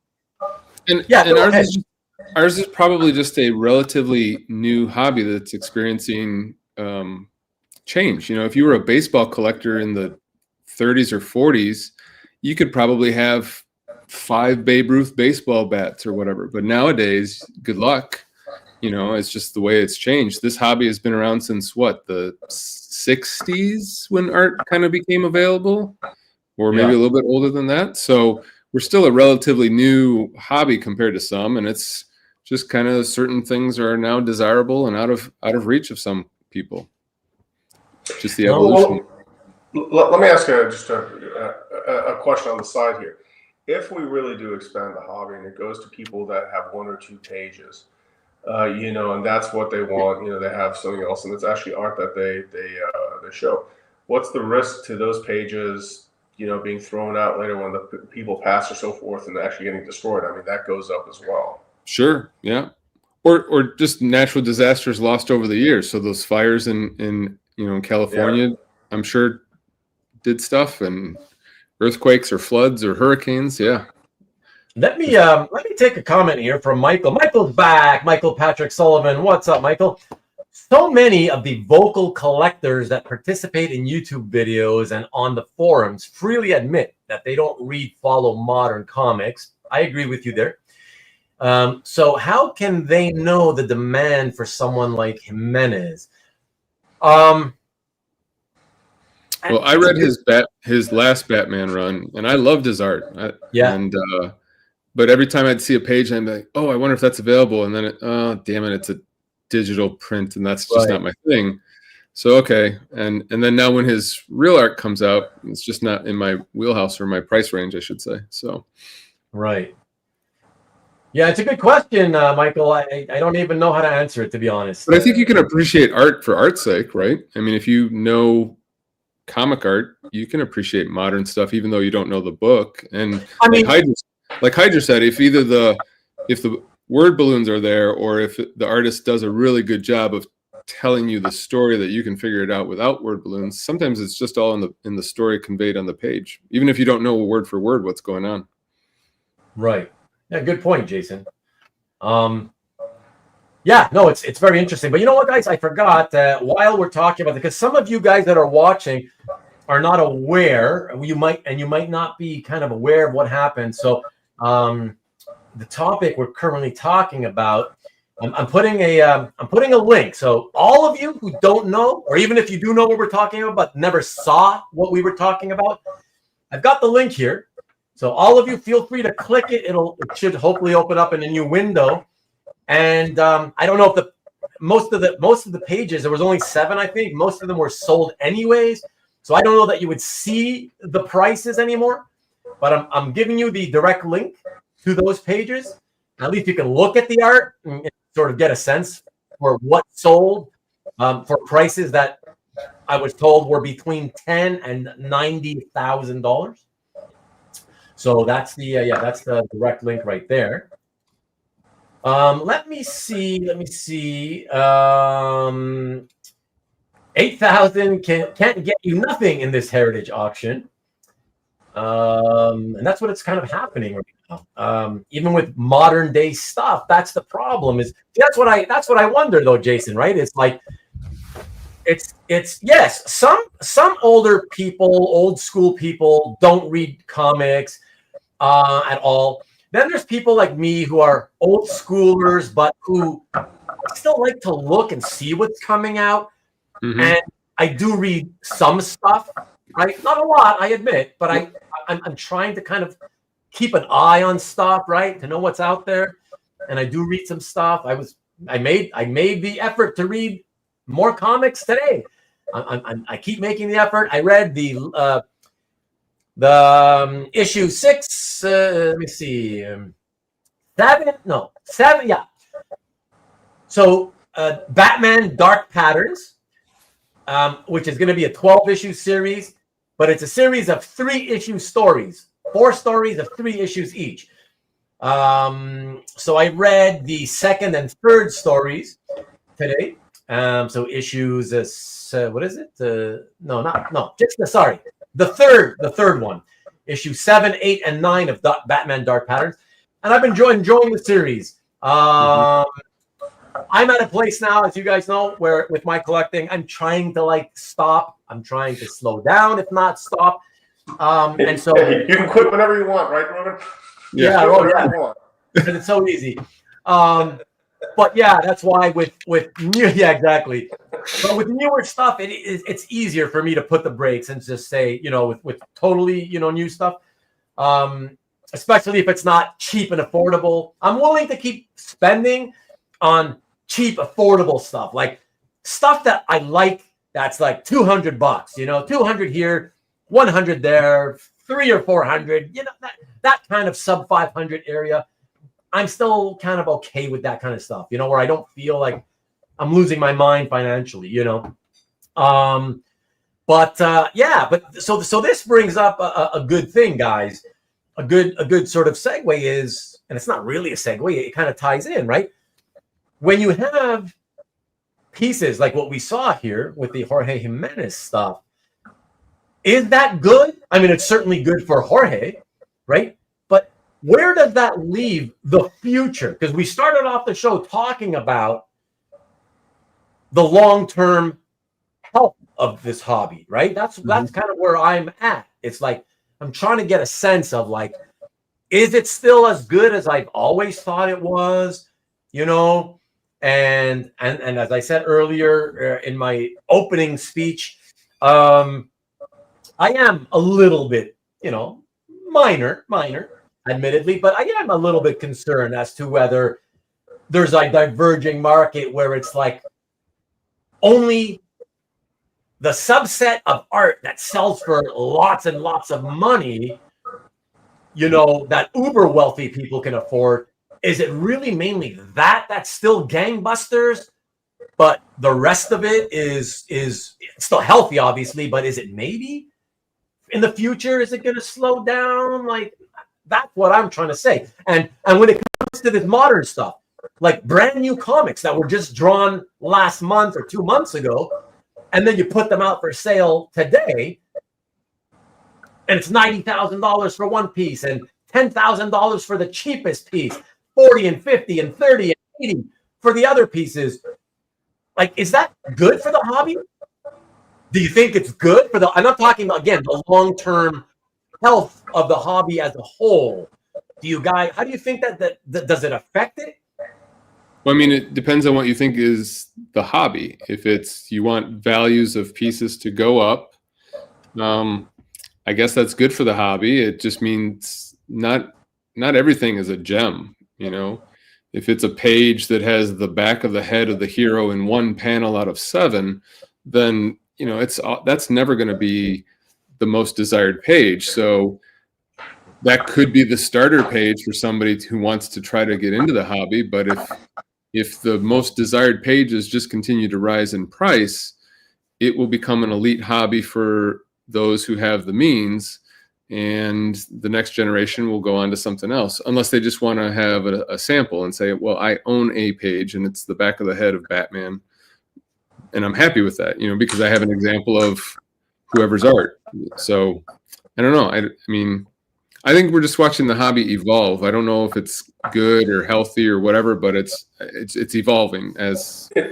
That's exactly what it is. And again, I take issue with the word hobby because it's really getting out of that as well. And I'm going to get this wrong, but there was a discussion at some point years ago about 17th century English landscape paintings. That they were all the rage for a while. Now they've gone down in price. There's still going to be some that are sought after. Other ones, you get them cheaply. It's still one of a kind, but there's going to be there's going to be stuff that rises to the top and stuff that doesn't. It depends how you feel about it, and as long as it's cheap enough for people to be able to get a foot in the door and appreciate it. Because I mean, this art form, and it is art at the end of the day. I really have an issue with differentiating between fine art and comic art, because it's all art. And it's just. It is sort of our current mythology, and if a recent book that I read that I absolutely love, it's not that recent, was 8 Billion Genies. And before Cadence went tits up, I was going to buy some art on that, and I don't know where it is right now, but I don't know what that'll be in the future. But it's a great book to read, and they're great. Tits up better than tits down, Heidjer? I don't know. It depends. If it means you're on your back, right?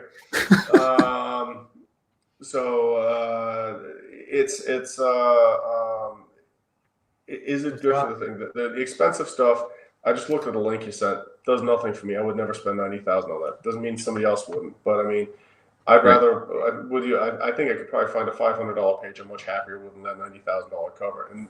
But at the same, that's what makes. There's always going to be the difference between people, and that will make the market work for this. Yeah, I mean, as prices go up, the things that I'm nostalgic for are out of reach. So now, what am I really in the hobby for? Am I in the hobby to appreciate the art, the style of story conveyance, and then do I look at modern pages? Do I look at other stuff that is maybe less popular, but it still is a good example, and I like the image, and I like it? Then that's maybe where I start focusing, or I'm going to just be the kind of collector who once every couple years the war chest is big enough and I feel comfortable dipping in again, but I'm not going to be buying every auction, every show, every kind of a thing. So this is an interesting comment, because Marcus says here, let me go back to this one. Says it's getting to make people more interested in number ones, first appearances, events, right? In other words, like key stuff, which makes me nervous, because that's the kind of stuff that, to me, ruined the comic book hobby, where it's just most people in comics today, they call themselves collectors, right? That's just what you always call yourself. They're not really collectors. They're speculators for the most part, right? They're always speculating on, oh, look at the grade I got on this one. I got this key book, right? Nobody's going to the shows or the stores with their want list trying to complete runs anymore, right? It's all about the event and the special thing that happened in this issue, key stuff, right? And so Stanley follows up with, the hobby's problem is that most collectors are only focused on the same trendy art, and everything else is treated like garbage, which is what happened to comics. It's all about the key stuff. Everything in between the keys, nobody cares about that. It's slow selling at best, and that's what I find it makes me concerned about our hobby, because up until now, everybody, for the most part, just kind of collected what they liked, whatever they could afford and liked, and only in the COVID era onwards, the last 5 years, have there been a small amount of comic guys who came into our hobby to try to do the same thing they did in comics, right? Which is, speculate on first appearances and key moments and all that stuff. And I just feel like if our hobby goes slowly but surely in that same direction comics went 25 years ago, when CGC came into being, and it starts being all about, everybody, key page, or at least a page from a key issue, and like everything else nobody cares about anymore. All the, I don't know if that could happen, if it will happen, I don't know, but it's to me, it's really depressing to think that it could even happen. And if it did, well I mean, you have to. This is sort of the thing I've been thinking. You have to rethink your approach to the art, because it can't be as a comic book. It has to be as art, or the story and the art, because it's different than just a. Well, I wouldn't say that. Even again, if you go to fine art and so forth, those things were painted with a purpose. It's a memory. If you look at Monet, the water lilies, it's because he was there. He was painting something he knew. It's always an emotion, a painting, and so forth. And so is this. It's a story, and it's a very unique form of storytelling, different than a book, different than a movie, different than a TV. And you got to look beyond the key moments to the story or the art itself, and we're getting there. And I think that's the whole point of the Lucas Museum. Again, it's narrative art. And show you what and if you think of it, go back to Saturday Evening Post, Norman Rockwell, who has nostalgia for Saturday Evening Post anymore. I mean, you look at this; it's to a certain extent hackneyed, in terms of what it is, but people will collect it. It's not going down in value. Fair point. Yeah, I mean, I think it's cool that you start seeing comic art in museums, right? So there's the one in Cleveland. I forget the name of it. The Billy Ireland. That's right? Columbus. Or Columbus. And then you've got Lucas building his, so the more it gets out there you're talking about that museum at that awful school, the Ohio State University. Ugh. Oh my God, don't talk about that. Yeah, Billy. But Ruben, they got you to say the Ohio State. Right. I started to say it. I started to say it, but then I stopped. I kind of didn't say it. Ugh.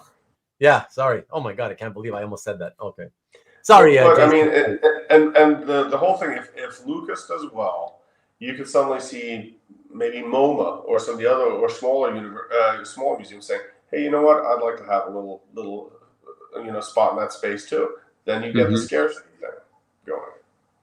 Yeah. Comic Art Boston. So happy to see you're still here with us. Says, I agree, Heidjer. Believe it or not, I obtained the semi-grail from the recent Heritage auction for a reasonable price because it was personal to me and not a particularly popular piece. Yeah. Congrats, Kev. Of course, it's true when you say, just buy what you love and, you'll be better off that way. Of course, look, I've always said that myself, right? I'm just thinking, most of us, Cab, and I know you said that you've never really given much thought to it yourself, but most of us, including me, and I've admitted this before in the past many times, most of us do care about the value we have sunk into our collection. In other words, the only reason I have ever collected anything that I've ever collected, be it sports cards, comics, comic art, okay, is because I always felt reasonably sure that there was a viable, established market so that one day, if and when I should want to sell out and get my money back, I will be able to, okay? I would never spend a dime on any collectible. I never would have throughout my life if I thought it was a one-way hobby where it's like, buying some sort of weird tchotchkes at a flea market where, the seller will sell you the stuff, but that there's nowhere else you could ever resell it in the future, I would never have done that if, at the prices that comics, sports cards, and comic art costs. I would never spend what I've put into it. I would never, ever, Well, it's my entertainment. It's like what I do for my enjoyment. Right. Same as going out to an expensive dinner or somebody buying a car or collecting cars or whatever. So, I mean, it would be great if everything I've bought goes up in value, but I'm also okay if it doesn't, because I got my enjoyment out of it, and it can become the next generation's problem when I'm gone. And if I think as long as you're not, and everyone said it before, but as long as you're not overstretching yourself, you probably should go into any collectible as well. I'm throwing it away. If it goes up in value, good for me. If it doesn't go up in value, at least it was something I wanted to do. But Right. if you're thinking, well, if I buy this for 90,000, maybe I can make it work, but I'm going to have to take a second mortgage on the house to get it. Oh yeah. You're going to be in trouble. Yeah, yeah. Well, that's the obsession. The obsession. Now, the flip side, you can say for the stuff. I mean, there's some big collectors out there, who have spent a lot of money for art and so forth. I do think it's here to stay. There is an appreciation. I don't think the movies have anything to do with it, other than maybe getting some new collectors and maybe who go then read the comics and so forth. But I think it is an art form. It is a very old art form, and this is there's going to be stuff again, to go to the Persepolis. There's going to be stuff that is meaningful, or Mouse, or there's ones that really, and there's going to be stuff that's just sort of like fluff, and that's all right too. And some of the big purchases are probably, I'm guessing, are some old time collectors who bought it when it was still expensive when they bought it relative in the dollar amount, but they now have pages that they bought 20 years ago that happen to have gone up and be 5 or 6 figure pages now. So that lets them then reinvest into the market, or reinvest into the hobby, the market. Look at me, reinvest into the hobby, and then start,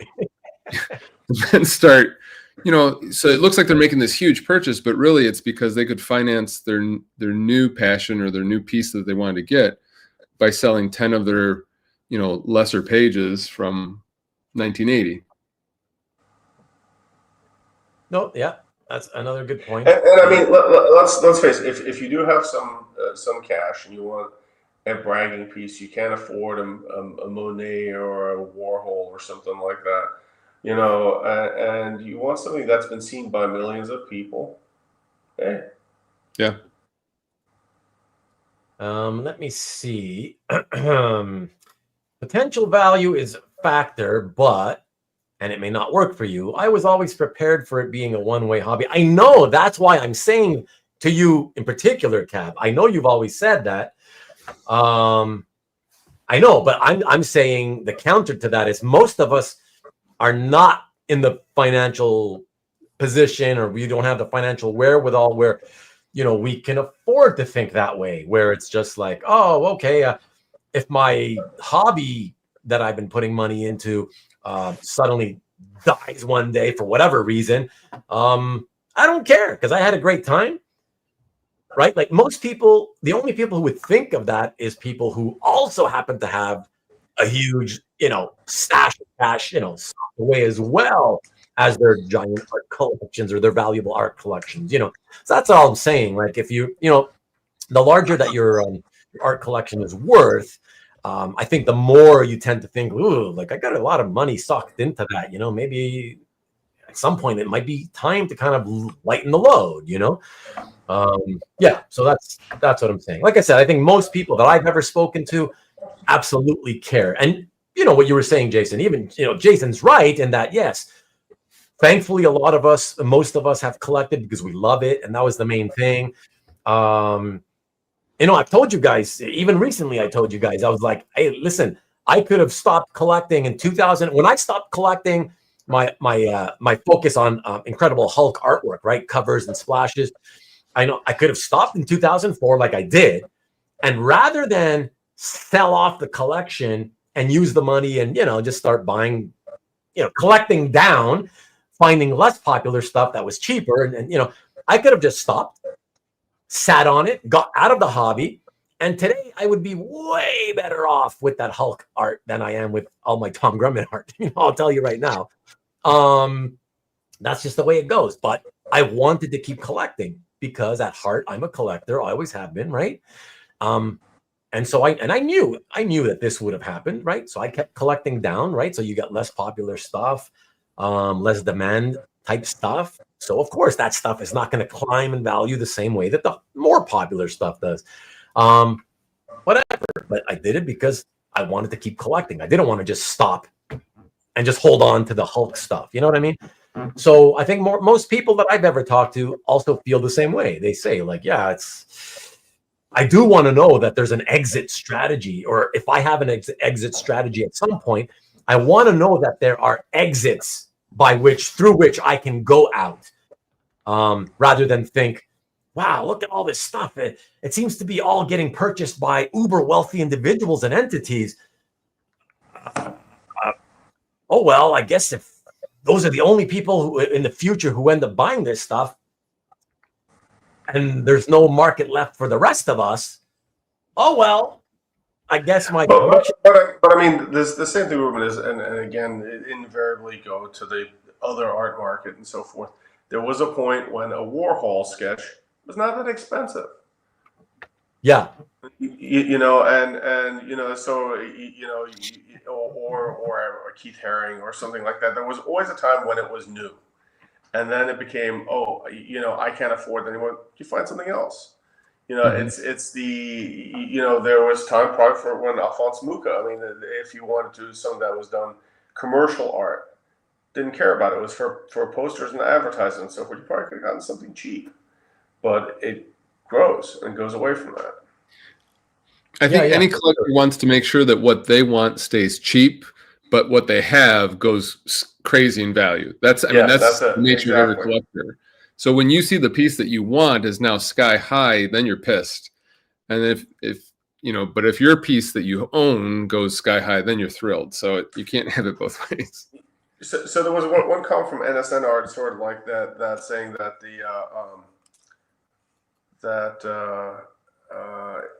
I don't care if I get my $100 back. I love the page is different than I don't care if I get my $2,000 back. I get the page.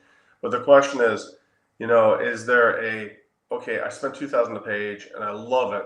And 5 years later, I get $1,500 back. Did you get your $500 worth of enjoyment out of it, or inflation adjusted? Ian says the question I have is, why is the key artist's crappy art worth more than key history in comics sometimes? Of course, like Marcus followed up with, you got to give us an example of what you mean. Otherwise, we can't agree with you that that's even the case unless you give us an actual example. My only guess is nostalgia, but what do you think why do you think this is so? Well, I know Ian's a Cosmic and a Guardians collector, so I bet he might mean something like if a lesser Jim Lee page probably still commands a higher dollar amount than a key moment in Guardians of the Galaxy or a key moment in a Silver Surfer comic, or something like Infinity Wars or something like that. I'm sorry, because it's Jim Lee. Can you? So I was just saying, I bet Ian means something to the effect of, since he's a Cosmic collector, why does a Jim Lee sort of low end page from a lesser book that he did, why does that go for more than the first appearance of somebody in a Guardians of the Galaxy comic or in a Silver Surfer comic? Why don't they have some value? And it's because it's Jim Lee, and he's Jim Lee. He just is what he is. Yeah, perhaps I'll see if I can catch up and see. So Comic Guard Boston said, Ruben, I did not and do not have a huge stash of cash. It's all relative. Well, no, I mean, it's just fortunate that I do not need. It's definitely all relative. Need the cash at the moment. No, for sure. I'm aware of that, Kat, for sure. I don't care if I get back my I don't care if I get my $100 back. I love the page. It's way different than. I don't care if I get my $2,000 back. I love the page. Of course it is. It's all relative. Exactly. I think Ruben should have stopped then, because he bought all those grummets from me. It's not true. I kind of looked into it a little bit, Marcus. And I don't know, unless my notes were incomplete, it looks like I didn't get that many pieces from you. But anyways, I don't know for sure. And if the naysayers are correct, I will be left with nothing when the hobby collapses. Yeah, whatever. We'll see. I don't, and I'm fine with that. Well, that's good. If you can afford to be fine with that, that's the key. You know, what I'm saying is that most people, I don't think they would be fine with it. You know, that's it. So Ian says, I see headshots from some artists worth a ton. I feel that keys should hold a value. I'm from the 2000s, had keys, and I'm just now seeing value for the first time. Again, not really specific, but we get your point. But that's it. The market, Ian, is not perfect, right? It's an imperfect market. Any market is imperfect. The stock market is imperfect, right? Oftentimes in the stock market, historically, there will always be companies whose stock price is selling for significantly less than their intrinsic value, and it's not because it's not worth what you think it should be worth. It's just that it could be worth X, but in a public market, if the majority of people just are not willing to pay X and they're only willing to pay Y, then for the time being, it'll still stay at Y, and that's what you, in the stock market, that's what you call a value trap, right? You see stuff like that where you're like, holy shit, you run the numbers and you're like, wow, look at the market cap of this company based on all their assets. But then you multiply the number of shares by the current going price, and you're like, oh, that's a lot less than what the market value is. I'm going to buy some of that stock. And it sounds like it makes sense, but in the stock market, it doesn't always make sense. You in a value trap like that, what will often happen is you buy it, you think, yeah, I'm going to sit on it. People will eventually recognize the value and we'll start buying it up, and it'll eventually, go up to where it should be priced. And then next thing you know, you're holding it 2 years, 3 years, 5 years have gone by. And guess what? It's dead money. It still hasn't gone anywhere. And so that's the thing, is that could happen in any market, whether it's stock market or collectibles, So that's what I mean by an imperfect market.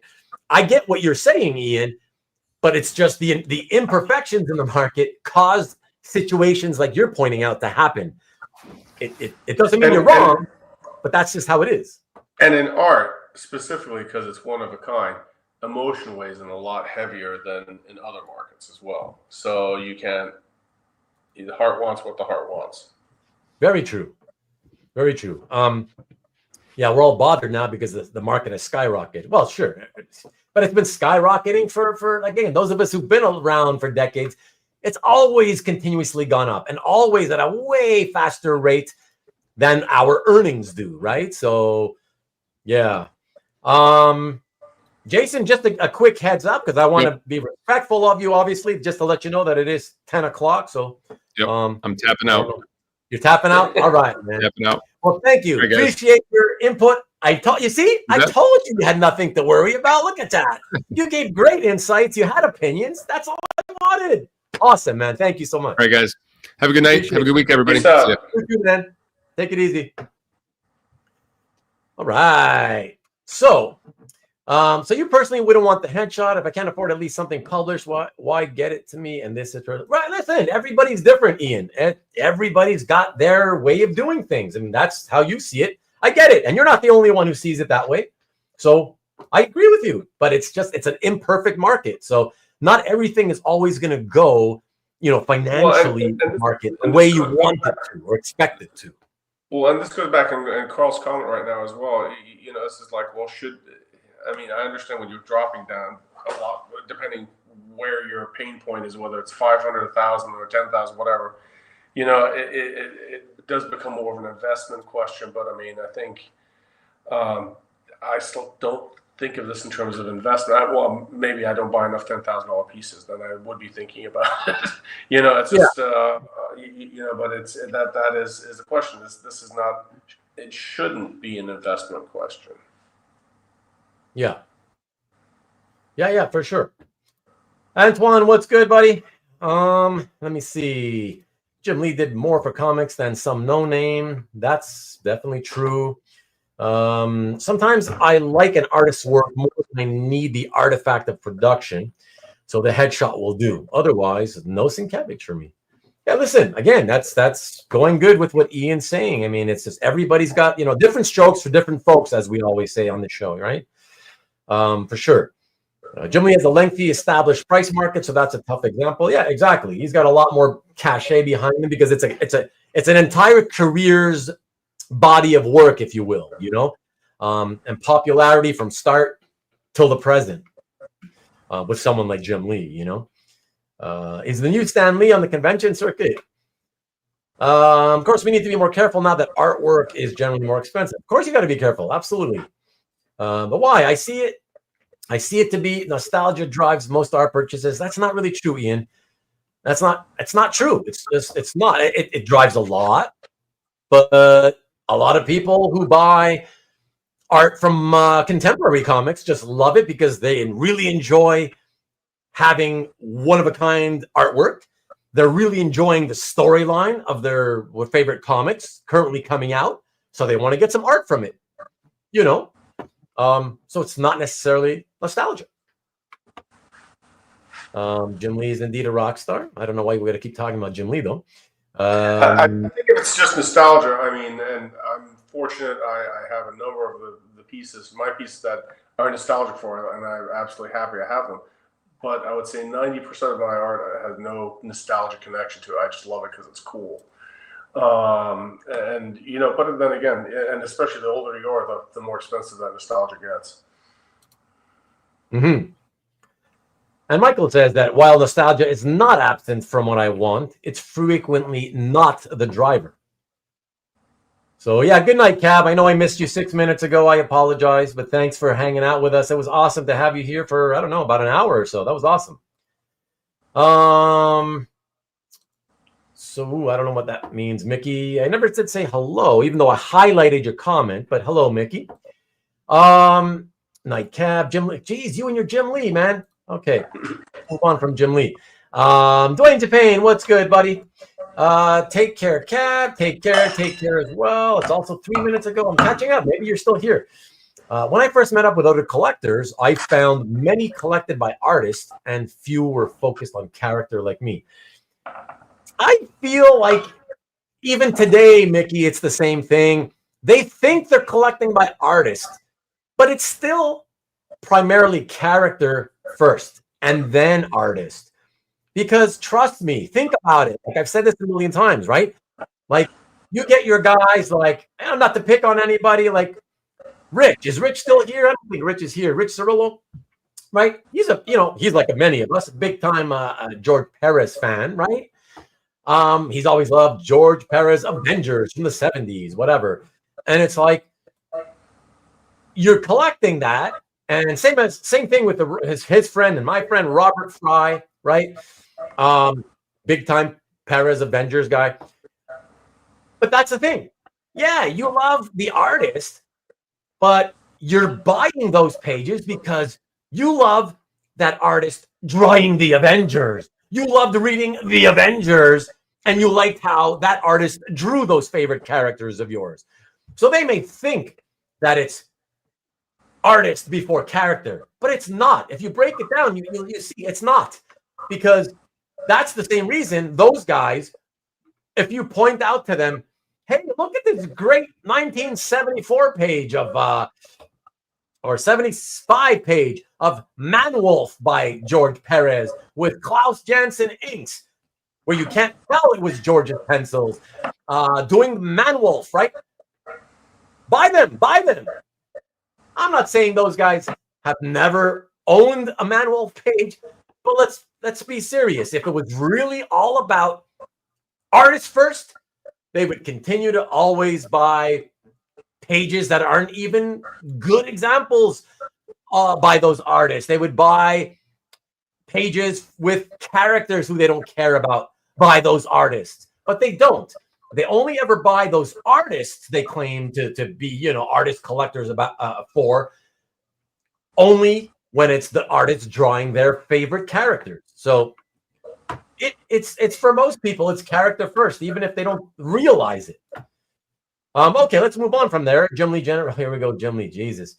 More money than original art prices. Come out 60 for 1 day and appearance fees. Good for Jim. Precious metal market is moving unlike it has in years. That's true. But Dwayne, it's been at least 10, 12 years now, I feel like the equities haven't really moved along with the price of the metals the way it used to at one point.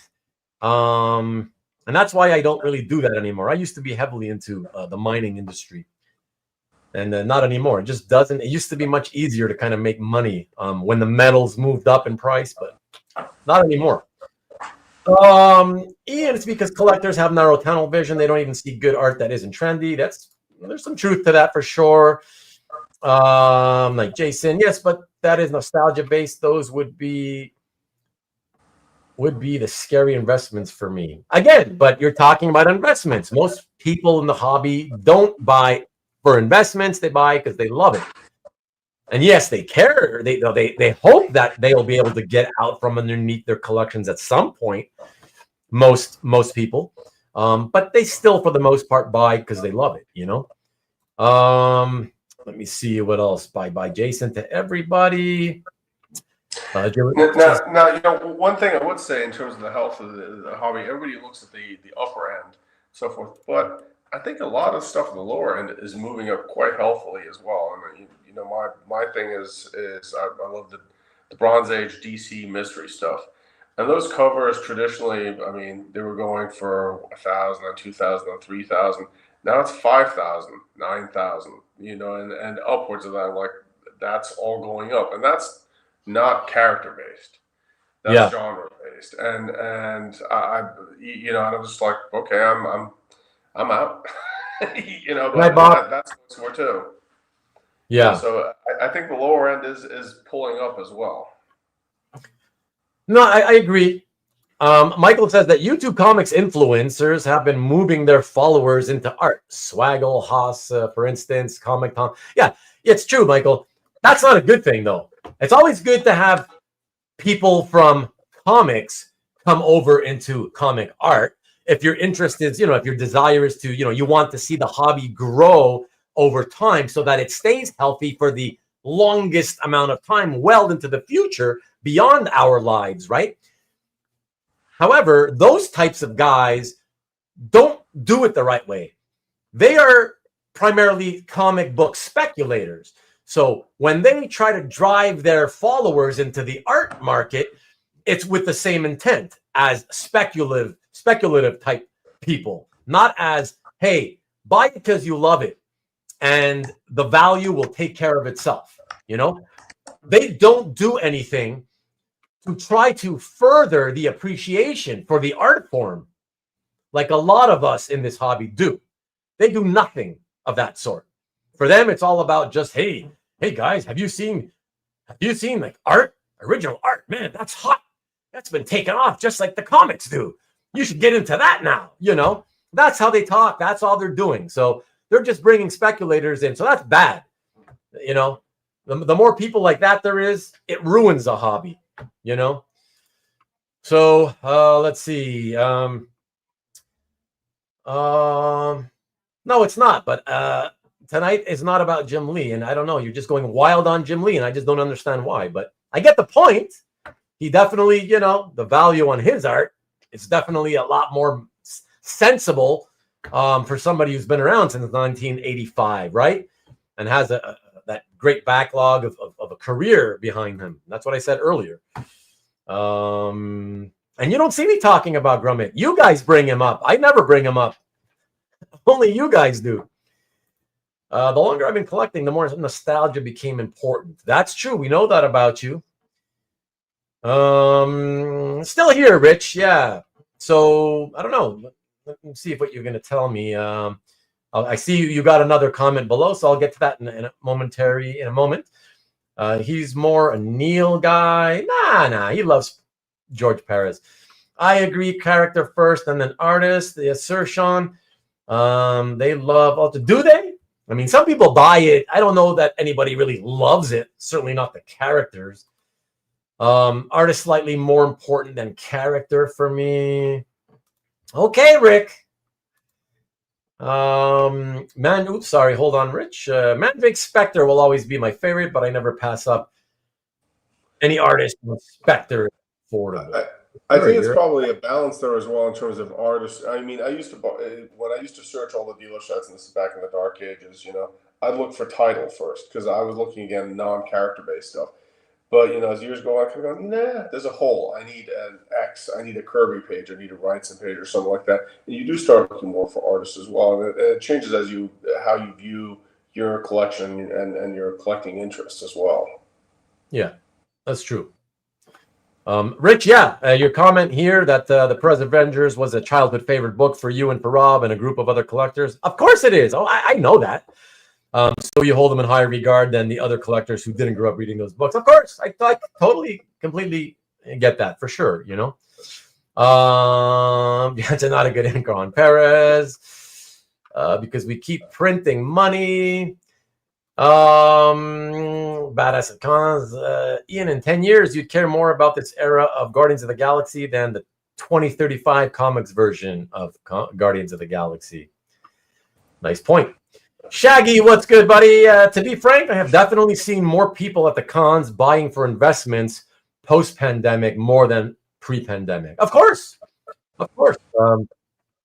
When people see things taking off in any collectibles hobby pretty quickly, there's always going to be a segment of people in a related hobby that see that and decide, hey, maybe I can capitalize myself and jump in on that. So, of course, that's true. Absolutely. Peter says, do the comic influencers recommend the type of art, published versus commission, modern versus bronze versus silver age, for their followers to pursue?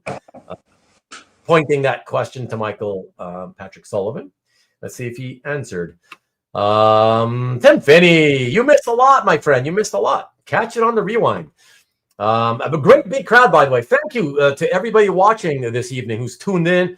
The regulars, of course, as always, my favorites, especially my thanks go out especially to you guys, but also to those of you who are quietly watching live. I know there's still a few dozen of you, probably half of you are participating and interacting with us, and probably another half are just kind of quietly watching. But I appreciate you guys as well, so thank you. Some of the comic influencers are viewing art as investment potential, but as I'm typing this, Ruben is making this exact point. There you go. Exactly. You missed the secret to the universe. Yeah, that's it. Good thing you can still find it on Rewind, though. We'll edit that part out. Yeah. Unless you catch it right now. I don't see them usually pushing them one way or another. It's something that they should do. Exactly. I'm with Michael. That's what I see as well. Yeah, exactly. Marvin Uloa is back. What's good, Marvin? Facts. Do it for the love of the game. There you go. Listen to Marvin, everybody. Hey, listen. In regards to those guys that the comic influencers are trying to push into this hobby, the interesting thing to note is that I've seen some of those guys make purchases and then try to capitalize by flipping. And most of the time, I see them losing money. And listen, even though I don't recommend that people get into this hobby just so they can try to flip, I don't have a problem if you were a long-term investor. If you just say, hey, I like this stuff. I see that over the long term, man, it really pays off nicely. And at the same time, I can enjoy the art for many years. I have no problem with that. I don't care if you come in and say you're an investor. But what rankles me is, the people that come in and they come in and they don't get that it's not easy to make money flipping anything, let alone original art. And then they come in and they pretend that they're here because they love the art, and they don't see that everybody sees right through them, and that we realize that they're just wannabe flippers, money makers. That's what's annoying, But whatever. Hey. If you want to come in and lose money, by all means, do it. As we know by a certain channel who does a series of original art shows called Stop the Insanity, most of the time, 85% of the time, they're going to lose money anyways. So there you go. Whatever happens, happens. So I do agree that they're more likely to put more speculation into the hobby than true appreciators. Yes, of course. I will say Swaggle is buying things personally meaningful to him and always love seeing that. That's true. I've seen him do that a bit. Then Trooper, yeah, I understood what you meant, Michael. Yeah, for sure. And but don't want to talk Grumman because he's still buying. Not much though. Not really. It's been quite a while. I've been buying things lately, but I've been buying cheaper stuff for people on a really small budget that I want to hold on to when I do start selling off my collection. You know? So yeah, so that's kind of what I'm getting for stuff that if I'm stuck with it forever, I won't mind if I don't get my money back out of it. So, and a lot of it is that music related art I talked to you guys about several weeks back. The state of the hobby, first 2 hours, high on Jim Lee talk, lots of Ubers being ordered. Nice. Agree, Carl thinks he's very well versed in the speculation side of the comic book industry. I feel like he's got much more meaningful reasons for what he buys. Yeah. Harrison Ford is buying up strip and Archie art. Good for him. Jim Lee makes an extra $200 a day as Uber driver, bringing fans home after the show. Nice. Casually dropped the kind of cash on Wayne Reynolds. Wow. Okay. Let's see. Okay, let me skip a bit. Gives us more scary. Oh, give us more scary doom and gloom. I did not give you any scary doom and gloom. Yeah, I think Swaggle is genuine, but I have less faith in the people that follow. Well, sure. He's still at heart. He's still a comic book speculator type guy. So that's what he does, and that's what he is, and whatever. It's okay. That's what you do. Just don't pretend you're something that you're not. That's all. Be honest about it. Let me throw a little speculation in here, Ruben, for you, because you're a market kind of guy in terms of the stock market. If the market's going to go down in the next year, if it goes down, what would that do to the art market? Do you think? Do you think more people? Or do you think money's going in there for safety as well in terms of the big ticket items, or it's just an asset that will maintain in terms of non equities? I mean, it has to factor in at that level. It's not that simple. It just depends on what else happens when the stock market goes down. Ultimately, more than anything, it's not really just the stock market. And we always say all the time, how presidents often like to tout how well the stock market's doing when it's doing well, right? Because it sounds good, right? It sounds like, because the average person doesn't really have a strong fundamental understanding that, because the fact that the stock market is doing well, it's not directly correlated to the economy, but the presidents and administrations, they like to make it sound as if it is directly correlated. And then, hey, if the stock market is doing well, we've got a great economy, people, right? But that's not true. The stock market could be doing very well, but the general economy is not doing so good. Right now, we're still at stock market highs, right, Heidjer? We're still at stock market highs. It's doing very well, but everybody I know is still bitching every day about how expensive it costs to go get the groceries, how much it costs to get food at a restaurant. The bills for anything is expensive. Buying cars when they need a new car, that's a ripoff. Right? So the economy is not doing so good. It's really expensive right now, even though the stock market's doing well. So to me, it doesn't matter if the stock market goes down next year. It matters if the economy gets even worse than it is now. If the economy if consumer prices get a lot higher than they currently are, that's what would matter. And then you can ask me the same thing. And if that happens, then I would see a slowdown. But not a crash of any kind, because we've been through slowdowns before in the economy. And it never really did anything worse than just kind of, slow sales down to a degree, but it would still stay kind of. Well, because I'm thinking that what you're hearing, and this is not for comic art. Everybody talks about diversification, saying that X% of your portfolio should be, if you're talking an investment now, should be in other, whether it's a part of a Banksy or what have you. And again, going with these folks that the syndicates that are that are buying the big pieces as a hedge against that happening. Yeah, I mean, it's the way that some people buy physical gold as a hedge when they expect inflation might be might be coming around the corner, Yeah, I mean, it's a valid point. Good night, Corey. See ya. I missed you, I guess, 6 minutes ago.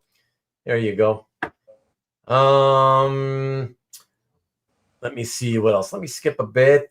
Shaggy says, for us true comic art lovers, the flippers are driving the prices up. And money can be lost, however. It drives the prices of the artists that we all love beyond our means. There's truth to that as well, exactly. That's true. Shaggy, what's happening? Jason, Andre, and I are dying with our Valiant art unless one of us hits the lottery, and then it's exit time for two of us. Nice, Carl. Let's see. We already seen people lose their shirts flipping on the Insanity shows. That is true. Yeah, we keep seeing them. And we will continue to see them, Marcus. You know that. It's like no matter what. I like to say that, and I firmly believe this, even if somehow everybody in the market, in our market, right, the comic book art market, even if they all somehow got wind of my shows, right, they found out about them and they made an effort to just tune in just to see what it's about, right, and they all listened to an episode and watched an episode, I firmly believe, human nature being what it is, I firmly believe that the same thing would happen. I firmly believe that I would still be able to continue to make new episodes of that series. Some people they won't learn their lesson no matter what. And that's just how it is, Frank Brockles in the house. To answer your question, I think the market is the same as it has always been. There's always been art I couldn't afford. That's true. But I've never had a problem finding art I could afford and enjoy. Well, that's great for you, Frank. And I always sincerely hope that that's true for everybody. And speaking for myself, Frank, I've said many times, this is what I refer to as collecting down, right? Where for me, when I felt like, I don't want to pay the prices for Incredible Hulk artwork from the 70s and 80s anymore. I felt it's too expensive for what I'm getting, right? It wasn't worth it to me personally. And so I was like, but I still want to keep collecting. So I found other less popular things that were still affordable, to collect. And I mean artwork, right? But different titles, different characters, but always consistently lower. And when that stuff started going up in price, as everything eventually does, I would then stop collecting that and okay, let me find something else to collect that's even less popular to the masses, Luckily, I always say, I always had a wide variety of interest in characters, titles, artists. And so it allowed me to continue to collect art, even though I always kept getting what I felt was being, priced out of whatever market I was currently collecting at that time. But other people don't have as broad views and interests, and for them, once they can't collect the artist and title they really love, they drop out. They accept, I can't collect anymore. And they fall out of the market, That's why I always try to tell people, the ones with narrower interests in comic art, I always try to say, try to open and broaden your horizons, open your eyes, try to look for other stuff, whether it's artists, maybe more modern art versus the older art, or just try to find different things that you might find out there that would interest you, US dollars down, whatever. Currencies are always up and down. And next year, 250th anniversary of the USA. I know that the administration better not botch the stock market in the election year. Yeah, well, now you see what they're doing. Now they see inflation. Inflation is on the rise. So now, now it's finally time to now it's the right time to start dropping the interest rates, right? We'll see how that all goes, though. Because sooner or later, they might just start lying. Once the current guy, once Jerome Powell is gone from the Fed, right? Because I think his contract or whatever you call it is up in 26. Once he's out, they're going to install a sycophant and then the lies will begin, right? Completely made up bullshit. So nobody's going to know what the truth is at that point and whether the market and the economy is healthy or not. That's the scary part. That's what I fear. A lot of Kirby art, yeah, it all got bought up. But it did slow down that market. It slowed down the Kirby market, as you know, Marcus, for some time. But yeah, over the long haul, that's why we always say better to invest. If it's all about making money, think of it in terms of long-term investing, not flipping. Eventually, all that stuff, yeah, worth so much more now, right? Look at that, John Wynn. Wow, what's happening? Glad villains for the most part command lesser prices. That's true. That's a fun way to collect. Look at the villains rather than the heroes, and they always come at not always, but most of the time they do come at a discount to the hero art. You know, having our interest is working out pretty well for me. That is for sure, Stingray. And let me see. Peter says Valiant needs the lottery-winning Valiant art lover. Kirby is historical, so same argument. Very true, very true. History is important. It is. Now, I had reserved 3 comments earlier, and thank God I caught up to all the comments. And so before people start commenting too much, let me see what those last ones are. And I don't. Yeah. So this is a good one here. Let me see. So. I did actually handle one by Carlos where he said I underestimated Jorge Jimenez's demand, obviously, and I admitted I certainly did at $90,000 for covers. So let me get rid of that one. Then Goo had said, and I don't know if Goo's with us any longer, but Goo had said, Ian Saint, can kids afford $5 for a new comic even if they wanted them? The truth is, Goo, I used to say the same thing as you. I used to say no. But the reality is, you know, I have a daughter. She's 16 years old now. And even for many years before she turned 16, the reality is that if she wanted something, wanted to go somewhere, whatever, you know, we'd give her the money, right? And I see that her friends, it's the same thing most of the time, right? They want to go and, let's go catch a movie with my friends, you know, whatever. Okay, you gotta give them money. And what's the thing in the movie going to cost, right? It's $12. And then they probably want to have a treat to eat at the movie. And so what are you doing? You're giving them at least a $20 bill. You know what I'm saying? So what I'm trying to get at, Goo, is that the reality is these days that, yeah, and for many years, I would say that kids can afford a $5 comic. The question is do they want to afford a $5 comic? And that's where I come in and say no.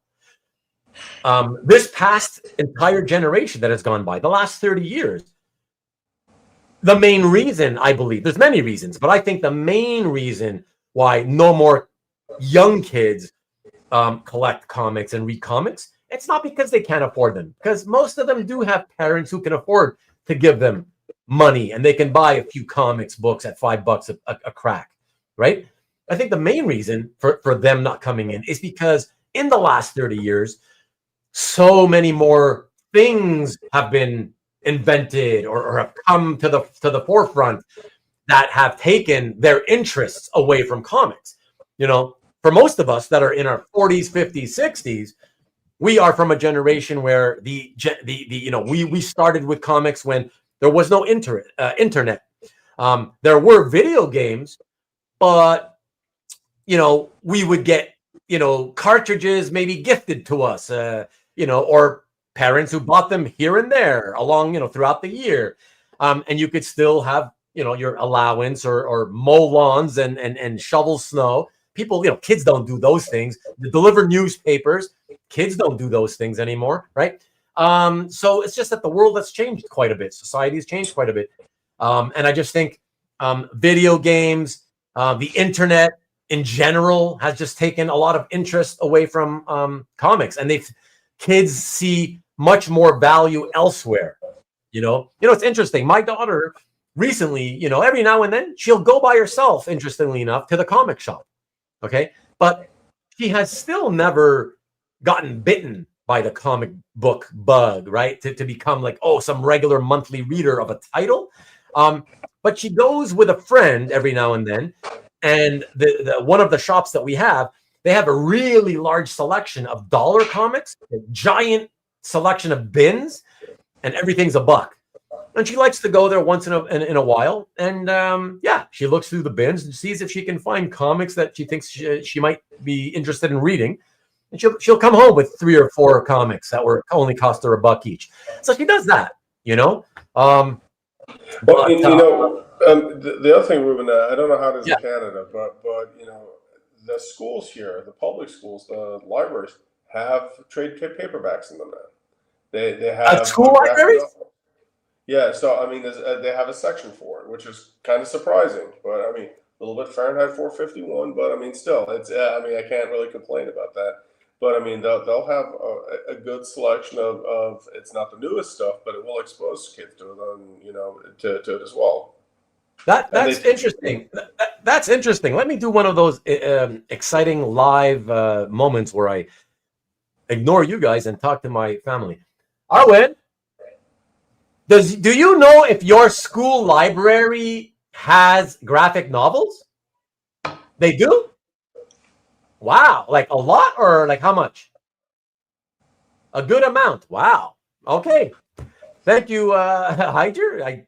Surprise to me, but that's yeah, that's amazing. Yeah, I mean, the kids for a English class had to read Mouse. I forget it was English or history, had to read Mouse. That was part of their schooling.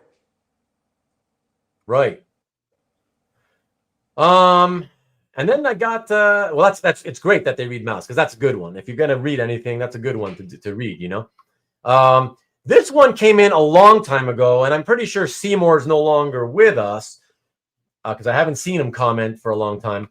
But and this is pretty good way to sort of circle it all back to the initial topic for tonight. And he said, here, let me put it up here, right? So when I was talking about the future health of our hobby, he said, so the last signature art auction had 824 lots, right? Which I said they average 825. And it had 2,374 bidders. That's a lot of people fighting for few items. Well, I wouldn't call it few items. That's still a lot of items. But yeah, I would say that, yes, it's nice to see that it's 2,374 bidders. Again, though, I just don't know how many of those 2,374 make up the people who absorb the vast majority of that stuff at that, those 824 lots. That's what I'm asking. And there's no way to know. I would be curious to see how many bidders on the platinum session, the high dollar items. Yeah, I mean, I don't know that would that really make a difference though? From the standpoint that, I mean, if we get past the platinum session, that there's still, I mean, even in the last day, right, the Sunday, there's still tons of what a lot of people would consider expensive art, right? It was all expensive. I mean, I think it was probably only like a handful of lots. At least I didn't see the modern section. But the vintage, there's only a handful of lots that went under $1,000.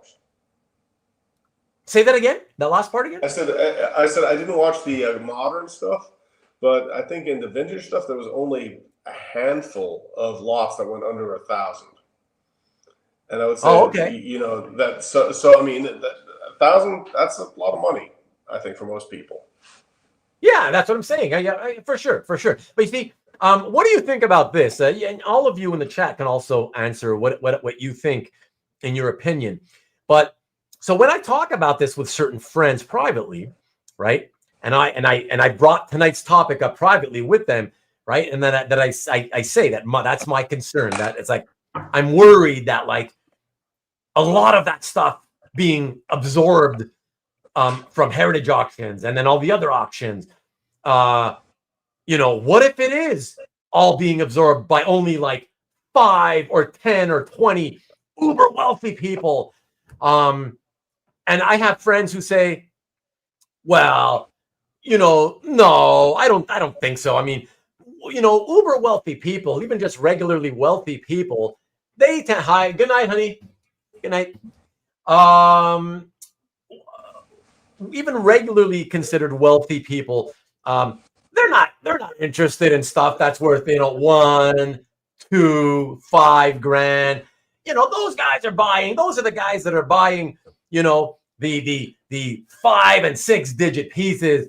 And in my opinion, I don't agree with that at all. I mean, yes, obviously a lot of the 5, 6 digit stuff is being absorbed by wealthy and uber wealthy people, of course. But I absolutely think it's too simplistic to think that just because you're uber wealthy, that you will only go for the most expensive stuff. I don't think so. I think that for a lot of those guys, it's not just perhaps a long-term investment. I think that for some people, it's like, yeah, okay, let me pay you. You're going to be my buyer. I want you to put this, this much of my budget every year into this comic art stuff. And I think they get a good variety. Yeah, they're going to get the good stuff that people think is the best stuff just because it's expensive.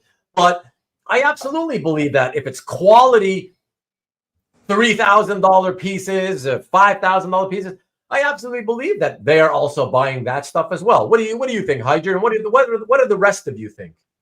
Well, I mean, the concept of having somebody buy comic art for them is just so mind-boggling for me. I was always thinking about somebody who's a very wealthy nerd, like like the rest of us who like grew up with it and loves it and says, "Hey, you know what? I love this cover. I don't mind.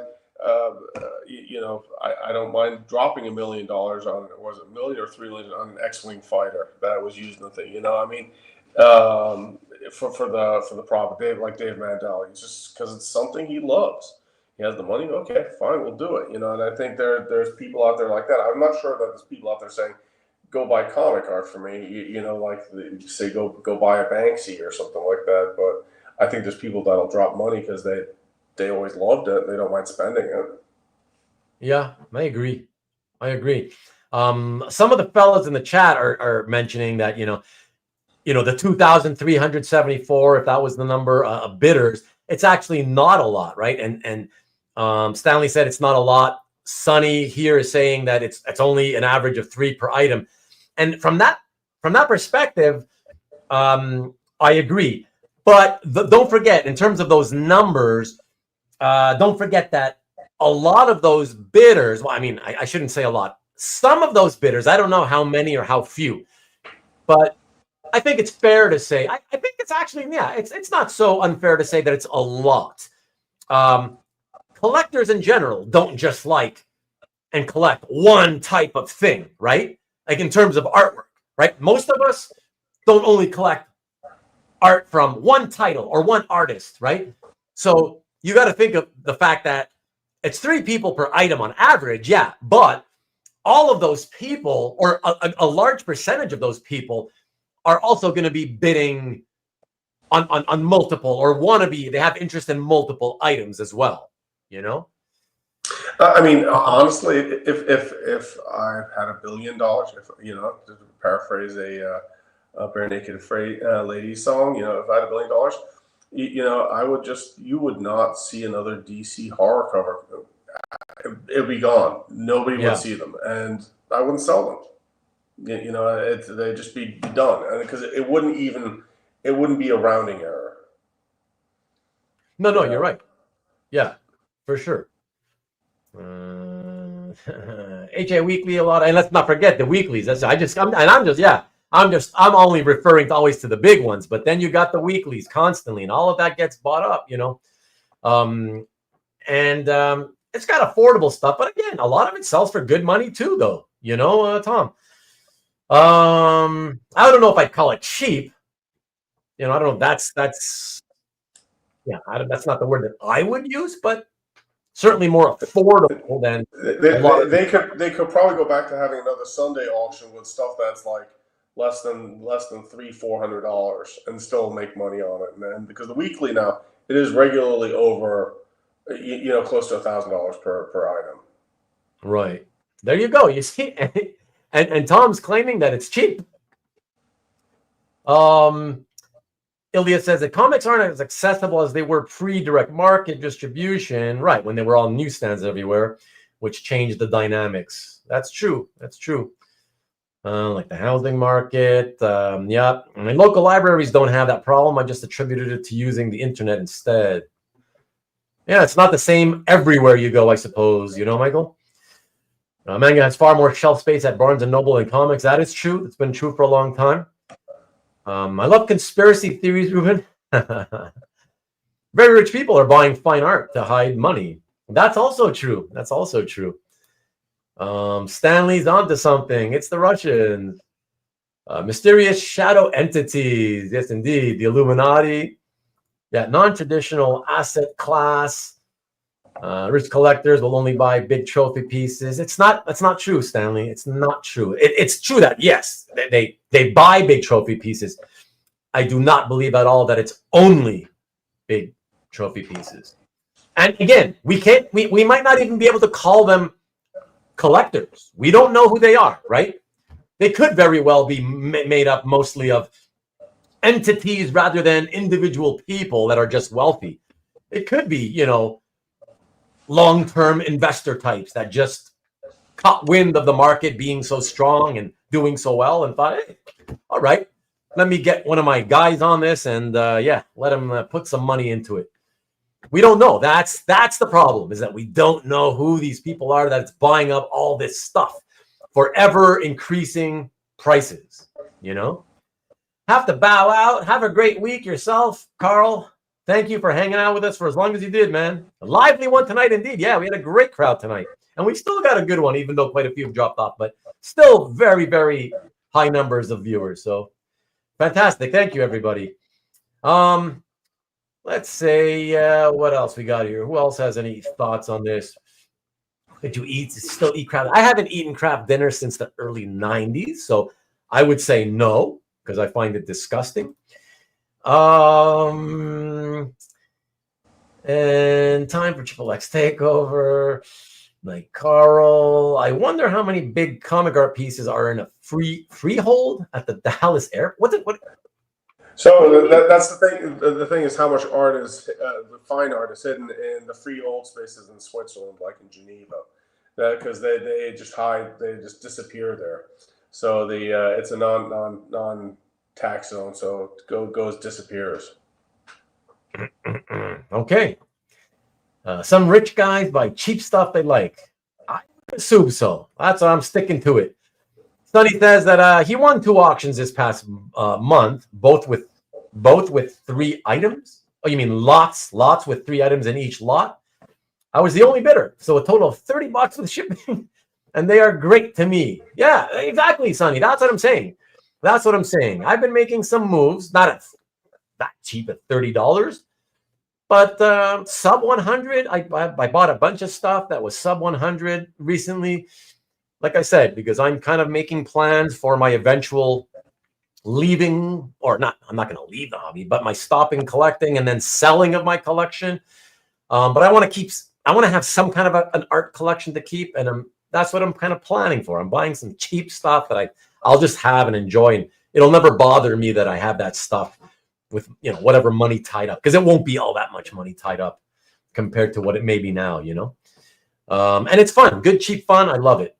Ruben and his buddies are buying all the high dollar art and will eventually flip it. Right? Yeah, it's me doing it all, you know. Sunny. So, yeah, I caught up again. That's good. Great to hear. I don't know. Is there anything else that you want to add to this, or otherwise? I think we're good. We've had a great show tonight. Great, really, really great following. The audience has been fantastic. We got as high as, I think, 80 people. That could be a record for me on a live.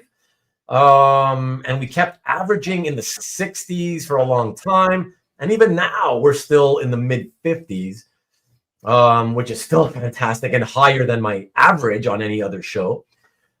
Shit, this might end up being even more than like a Stop the Insanity episode, you know? Let me see what these guys are going to say. Now they're going to start piling in with the comments, so they don't want me to leave. So Steve says, if you bought art before 95, that's 1995, you could easily imagine the prices going up for good stuff. But now, after year one COVID boom, I mean, everything has skyrocketed since COVID, Steve. I mean, most things, obviously not everything, but most things that if you bought them in 2020, it's worth more today than they were in 2020. Wouldn't you say, Heidjer? Yeah, I mean, again, I think there's still value to be had, and you know, again, and it's hackneyed expression, buy what you like, so that way if you're stuck with it, you know that you have, but it will go. I think it'll go up with time. Just don't buy the hype. So say that. Repeat that last part, please. Don't buy the hype. Oh, don't buy the hype. Yeah, for sure. No, that's good advice. Absolutely. You know. What are my takeaways tonight? What are the takeaways tonight? Heidjer, what are there any takeaways for you based on the part initially that I kind of brought up? That, you know, do you think, given what I sort of said, do you think, first of all, that there could be, you know, sort of like two separate markets that are forming where it's like, the uber wealthy are buying up all that expensive stuff, and that the rest of us are left with the you know, the rest of the pickings, and that. Well, you know, I think almost there's multiple markets, you know, and the thing is because, and again, not picking on anyone, there's this whole first appearance thing that's going on, which again, I've never been a character collector, so I don't care, you know, but that's, and there's people that don't care about that either, and they're going to follow their path, and there's going to be people that are more, they're one artist collectors or modern collectors or so forth, and you know, so I think it's going to divide into multiple sub markets, which is, I think, is a good thing. I think there's stuff that's going to be untouchable. I mean, Jim Halpern's collection by itself, you know, who he says he's gonna auction it off at some point when he passes. You mean his collection? Yeah, he said that he wants to, when he passes, he wants his collection auctioned off and then go to charity. The money goes to charity. So that'll enter. Sorry. Did you say the whole collection? That's what. Well, at one point, that's what he said in an interview with Felix. Something along the way that he wants to be sold and go to good purposes. What happens? Who knows? Again, I'm still thinking that some folks may donate their collections to a museum and have the so-and-so collection at this museum. So it'll be, but I think it's established now. I don't think it's going to take, I think there'll be dips, but I think it's going to be a healthy market. Right. And do you feel that way? Look at Tom. I miss the 4 to 5 hour shows. I appreciate that. I like that, Tom. But it's good, honestly, for me and for my guests to have some lesser that, you know, 3-ish hour shows from time to time. They get exhausting, believe me. And my guests have other things to do. So, Sleep. but now, Tom, you also made me lose my train of thought that I wanted to answer. Heidjer. Sorry, Heidjer, can you repeat the I was talking thing? about that some folks may donate their collections as well, and you know. And yeah, okay, right. So I just wanted to ask you, when you say that, so your personal outlook on the future of the hobby is positive. How far out do you personally feel confident in saying that?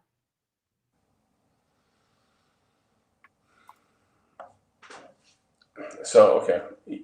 It's not the one that you have to admit, right? Heidjer, that's a tougher one, right?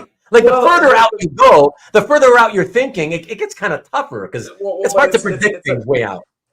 It's a money question, which of course we're all concerned with, versus a art question. Sorry, a what? Money question versus an art question. The question is, you know, from an art perspective, this will always be here, and you know, and not to wax idiotic for a few minutes, but you know, I was in Naples in Italy in the museum there, which is a phenomenal museum, and you go see all the the frescoes that the Romans painted and so forth. And it's what this is. It's stories of mythology.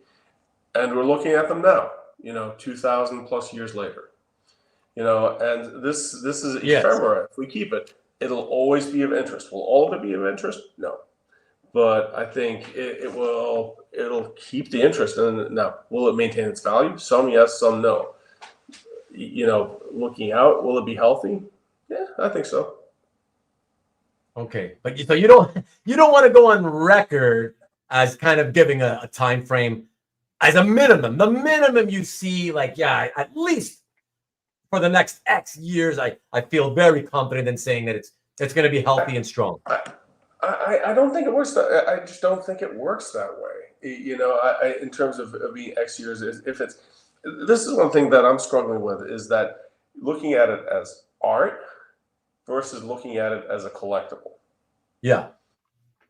And so the importance of the art form is what you're getting at? Yeah. The importance of the art form making the product such that as time goes on, you feel, I'm assuming here, the importance of it as an art form will continue to grow. More people will learn about it, find out about it, and that will be the impetus for more people to come into the market as time goes on, and that's what will continue to basically. I think that's one of the questions with the Lucas Museum. Very honestly, if it's put out there, and not to put the onus of the collecting on it, but if people go to see, wow, this stuff exists. If they make it and people are willing to spend $10, $15, $20 to go in and see the stuff, everything from illustration art to comic art to what have you, and this will be a new type of museum. Yeah, I think it'll be here with us for a long time. That's good. That's good. That's good. Like I said, I have long been saying the same thing, so I still believe that. I still actually believe that. Like I said, that's why I was saying that I wasn't scaremongering, and I don't want anybody to mistake it for scaremongering, right?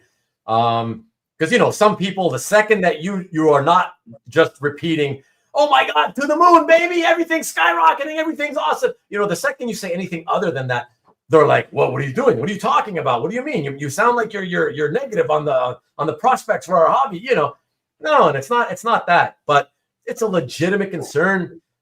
For me, I think to think like it's weird being in a market where a pandemic caused a certain number of people. I was going to say a bunch, but I don't even know if it's a bunch, right?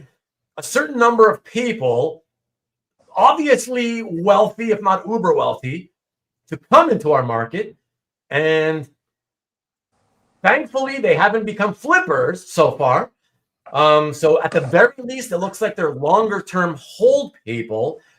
And I pray that some of them, at least, if not a lot of them, are also collectors, like people who have a lot of money and who were made aware of this market, but who were also people that at one point or another in their youth remembered reading comics, or maybe were into comics or superhero cartoons or whatever, right? And so, this is cool stuff, and wow, you get a good return on this stuff, right? Because if it's like that, then the more it's like that, the more the people are those types of people, then yeah, the more positive I am on the very long-term health of the hobby. Because it's not just about even long-term investing. It's it's long-term investing, but I really love this stuff. And the more they love it, the more they're likely and apt to hold on to it for the very long term. Well, and I think it's also people, the if you will, quote unquote, general public being exposed to it. And actually, I think for me, and I don't know how it is for most people, the first time I saw a piece of original art, you kind of go, wow, this is so much cooler than a comic book. It's bigger, right. You can see lines and so forth. And I think if anybody who would suddenly see I've not seen one in person, but I imagine a Frankenstein plate. Again, I mentioned it from Wrightson, or right. a big Graham Ingalls title page or something like that. They'll be like, wow, this is different. This is cool. Yeah. Yeah. But again, see, that's the scary part is that, I don't like to use those examples because, again, comic collectors are always, like comic guys, art guys. I feel like throughout the history of the hobby, so many of us have been, I do not, by the way, include myself in this group, but a lot of us have been in the habit of being like this. There's this sense of this desperation that so many of us have had this desperation of wanting to prove to the masses outside of our hobby that, hey, comics are cool. Comics are something to be respected. And, it's an art form or whatever, right? I feel that there's always been people so desperate to prove to the masses that that's the case, right? And convince them that they should also discover and love this stuff the way we do, that they always fall into the trap. And I do think it's a bit of a trap where the example they always put out is with the one you did, where, yeah, Wrights and Frankenstein, because that's really like fine art almost, And to that I say, but first of all, it's not even comic art. When the Wrights and Frankenstein, wraparound cover sold for, I don't know, was it $1 million or something like that? Great, happy for the Wrights and market, for Bernie, whoever, for the seller, whatever. But immediately I saw people online going, oh yeah, comic art. It set a new record, $1 million. It's a brand new record for a comic art sale. And I was like, what are you talking about? That's not comic art. It's book illustration art. It's illustrations that accompany a story, a novel, in fact, a very famous novel, right? This happened to be the cover, but all the other plates are just story illustrations. That's what they're called. They're illustrations that accompany a novel. Frankenstein's been reprinted probably thousands of times, if not at the very least hundreds, right? And so this was the novel, once again, being reprinted, and they hired a comic book artist to illustrate. But it's I would say it's in the same it's in the same genre. I mean, it's illustration art doing for like novel covers and so forth, even poster art like Drew Cruzan and stuff like that. It's a different mindset from a collector who's going out there saying, I need a Muro or something like that. It's a opening that pop art generally could be a pop art can be something that you can enjoy outside of the milieu. You don't have, and I think that's without the hype. And I think when you see it in front of you, as opposed to on a little page like that, whether in a book as a cover or something else, you go, hey, that's really quite cool. All right. Yeah, no, I mean, you're making good points, Heidjer. It's not, for sure. Also, so Peter, I also wonder how much comic art is in free ports to avoid taxes. Yeah, I'm not even going to get into that. There are many comic and statue toy collectors selling and getting into art. I see it talked about a lot in groups. Well, sure. I mean, I'm not denying. There's obviously everything keeps going up. Prices are still high and strong. So obviously, still a lot of people and there's a lot of money in the hobby for sure. With all these newbies that they don't really know, right? Rick says, hype drive not working, get the Wookiee. I hope that when I'm gone, there will be a traveling exhibit of Stingray art. You never know, man. You never know. Halperin. There's an I between the R and the N. Antoine. Part 2. Prices will go higher and higher because of little things or speculation. I think the question was who is Jim Halperin? Who is the owner of one of the owners of Heritage? And he has a very large collection of comic art. Yes, indeed. Mike Asbill, what's happening, dude? You came in late tonight. What's going on? I think there are sellers out there that hype very well where you believe you have to have an item when in reality you don't have to have it. Well, sure. Not only in art, but in pretty much everything. That's true, Mike, but exactly. It's in everything.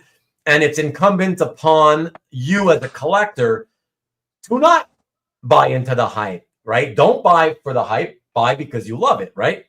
So a lot of people like to blame the sellers in these situations, but when it comes down to it, listen, you may not like a seller being kind of really raw about, hyping what they're selling. And, overhype is all. I also admit it's annoying. I don't like it either. But in terms of blame shouldn't really go to the seller. I think more blame should be attributed to the people that buy it.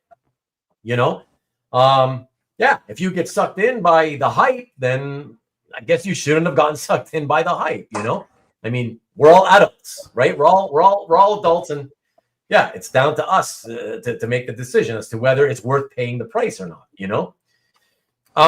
Let me get to so Steve B&G. I had it up for quite some time there, Steve. So just so you know, there was a reason I had your comment up, and let me put it back up. And says that so will even good stuff keep going up?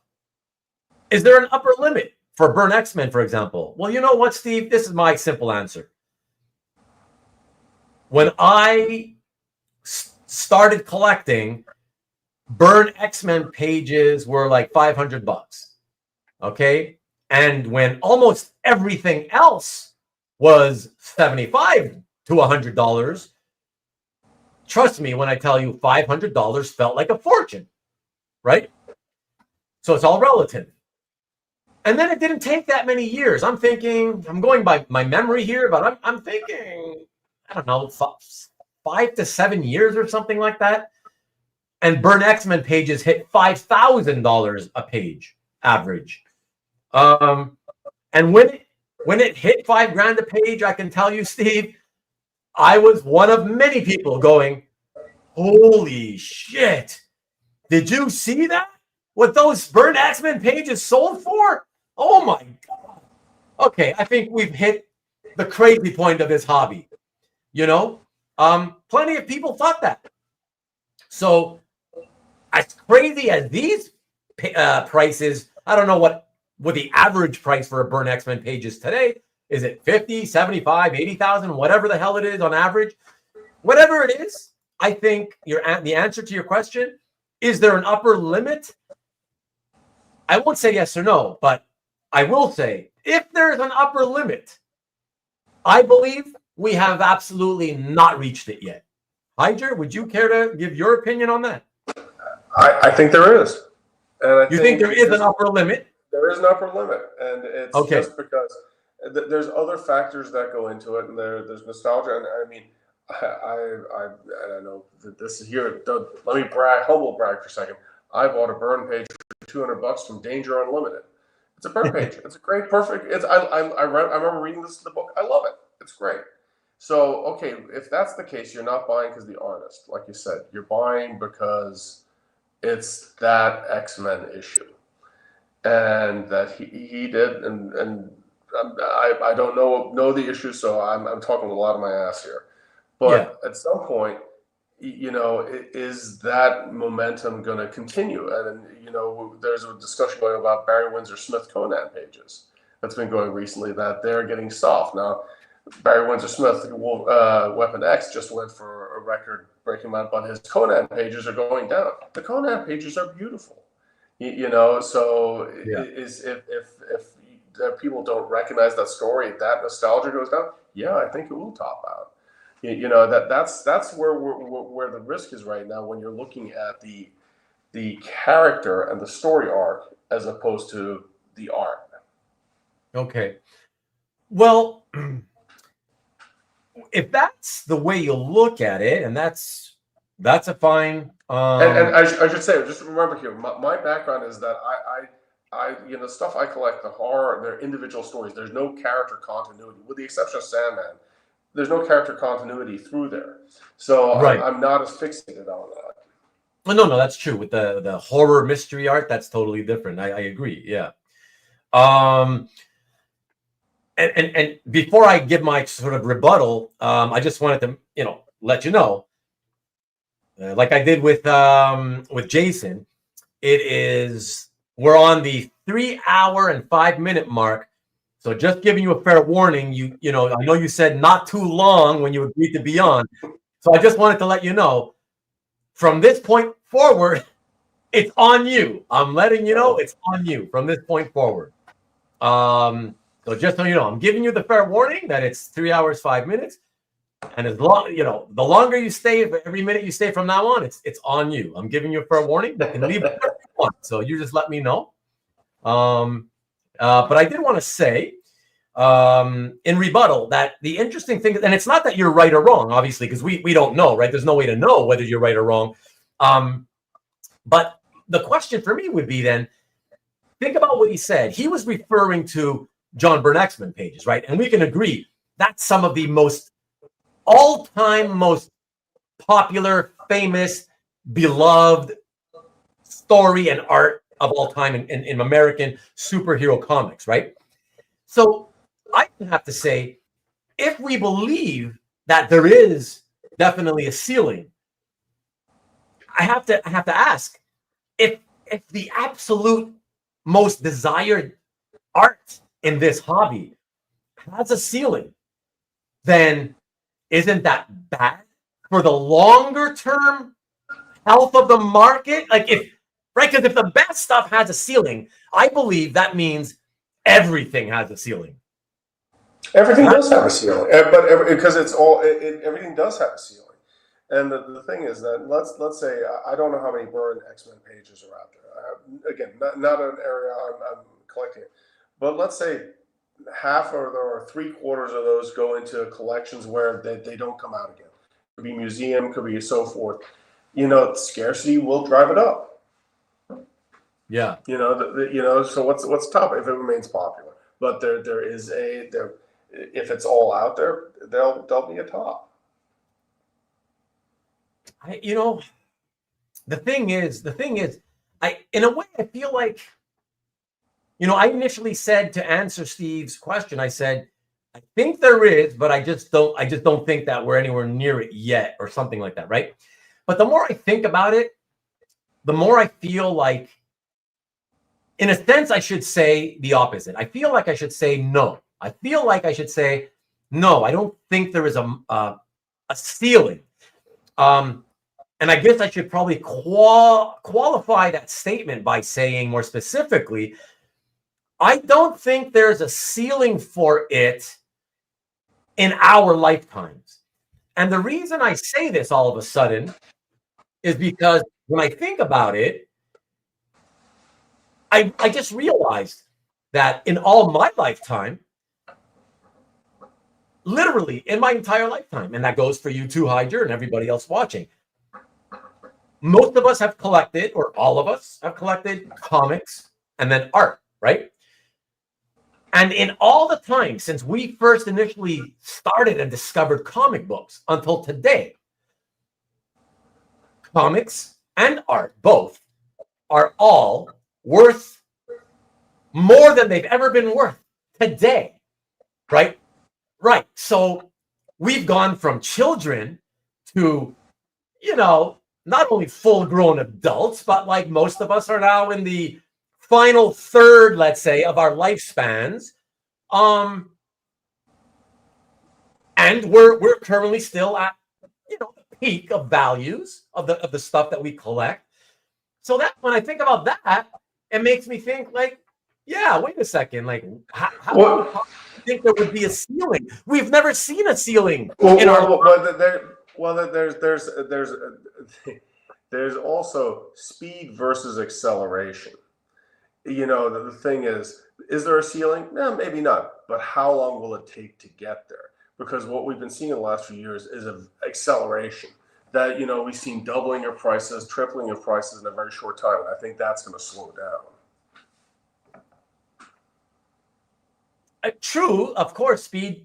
You know, at speed, the acceleration at which the values jump, you know, all that stuff. That's all. Yeah, it's all important, and it factors into, you know, what will happen, how will it happen, you know. Yeah, too many new collectors coming in are like the comics den. Are you trying to say? Were you trying to say that the speculator types? Is that? I guess that's what you're saying, Tom.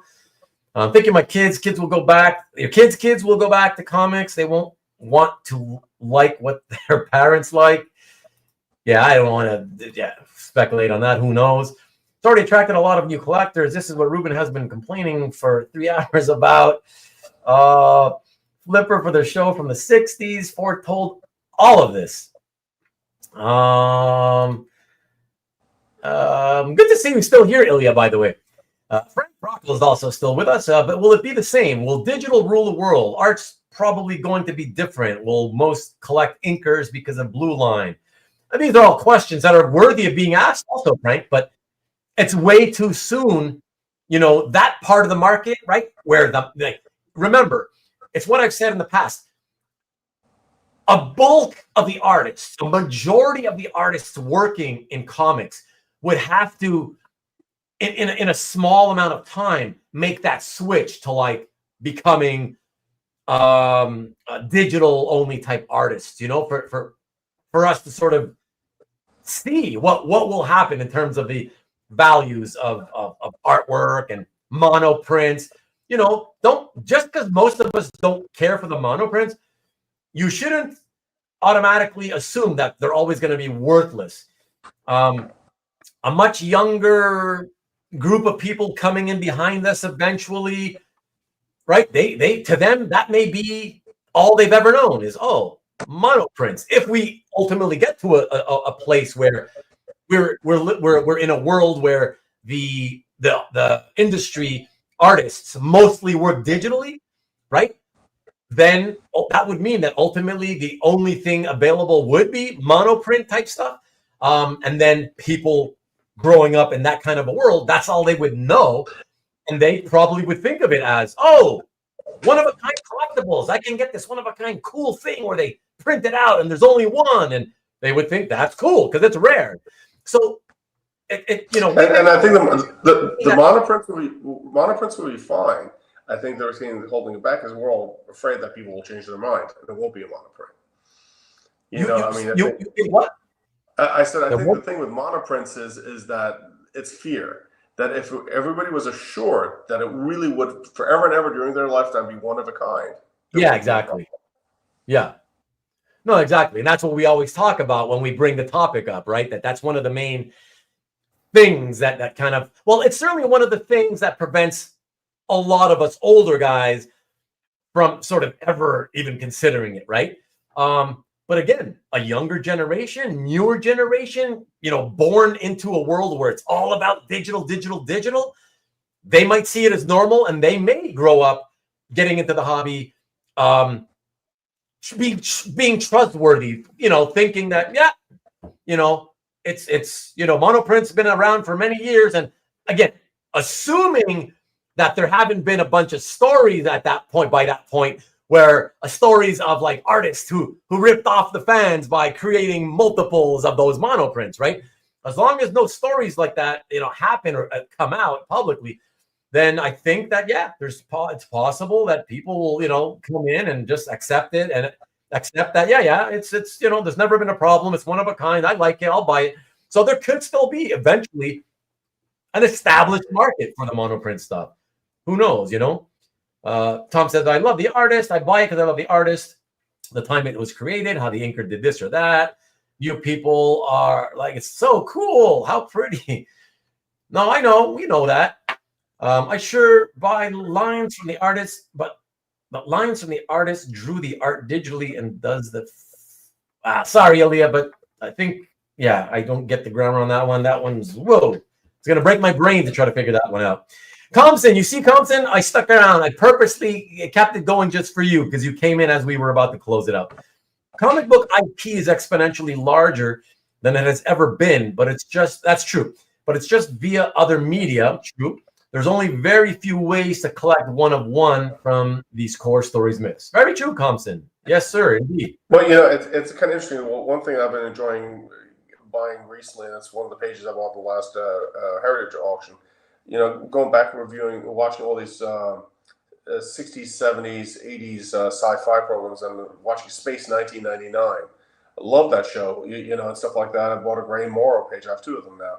That's a great way to have a little piece of it going the other way, actually, you know, of that that story. How are you going to you're going to get a still shot? You won't have a poster. You can have a piece of the art though, with Martin Landau and so forth on it, and then that's a fun thing to have. So it could go the other way. No, for sure, for sure. Ilya just pointing out that he does buy blue line pencils with original inks on it, and that's good, Ilya. I think that's still art. It's still art, and it's the published art. That's what they shoot the art from to make the comic. So, again, we've talked about this, you know, topic ad nauseum over the years. So I just finalized it by saying, listen, unless and until the masses of, you know, current collectors accept that, yeah, I'm okay buying that stuff, right? You just have to be careful on what you pay for the inked blue line pencils. You know, that's all. Just make sure, because it's still a minority of people who are willing to buy it. You just have to make sure that you spend the money accordingly. Don't pay as much for those pages as you would if it was pencils and inks, for instance. You know, unless it's the real sort of lower end of the spectrum, where it's, you know, you're talking $100 to $200 pages. I bought them myself, where it was like $150 or $175, and it still would have only been a $175 page had it been pencils and inks on the same board. You know what I mean? In that case, I don't really care. I'll pay you the $175 for the inks on blue line, you know, because it's cheap, it's affordable, so it doesn't bother me. Dana, Plato's Cave. Money attracts money, indeed. Since '86, I bet most every artist talked with them. Only Kirby and Ditko I never have. And when I see a page by John Buscema, I recall meeting him. It has a magic feeling for me. You're talking about nostalgia. All those feelings you get when you know, having met those people and talked with them and stuff, for sure. What you talking about, Marcus? No, it's all right. Waxing poetic is okay, Tom. You know, that's all good. Neil Adams, who seemed like a savvy businessman, discussed the benefits of doing the original art. I am sure it will continue.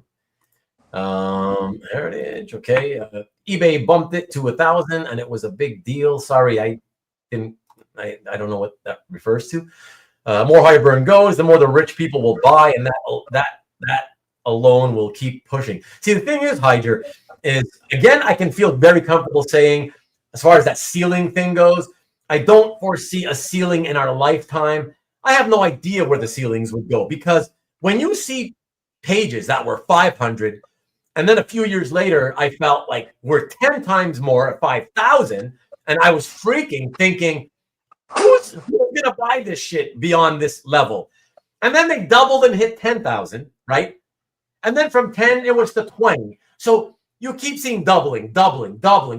So, and now that we've had a few pieces from the 80s, the 1980s, no less, hit millions of dollars, that's what makes me believe,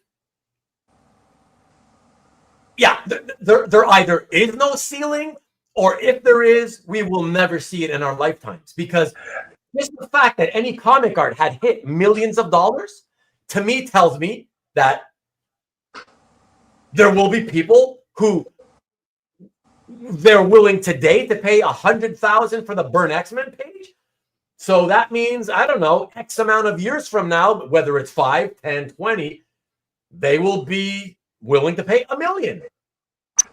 I think it's possible. I think it's also, I mean, I think the quote unquote bubble, if you will, that we're in there also is just depending the speed that it will double as well. And I think we've done a lot of catching up in the last few years, you know? Yeah. We've done a lot of catching up? Yeah, I mean, I think that I think the market's caught up, but I think if somebody paid $100,000 for a burn page right now, if they're going to expect, this is your 5-year rule, for in the next 2 years selling to be $200,000, you know, maybe yes, but at some point that has to slow down. Right. Or does it? Or does it? And look at Sean, right? I thought Frazetta had a ceiling, and boy, was but I that's wrong. Again, like you said, that's a different animal, and there's a lot less examples of Frazetta art out there. and than maybe X-Men pages. I mean, it's a different animal in the sense of how I was talking about Wrightson's Frankenstein versus typical comic book art, right? I think there's a differentiation, but I don't think it's really that different to say, because again, it's not just for Zeta. Sure, he may have a record of 13 million, but again, friggin' Secret Wars hit 4 million. A few other pieces have hit 1 million plus. I don't know how many, but it's maybe dozens now that have hit several 100,000, or you know what I mean? So, yeah. So, and this is stuff that just like Sean and his Frazetta, right, thought it had hit a ceiling. I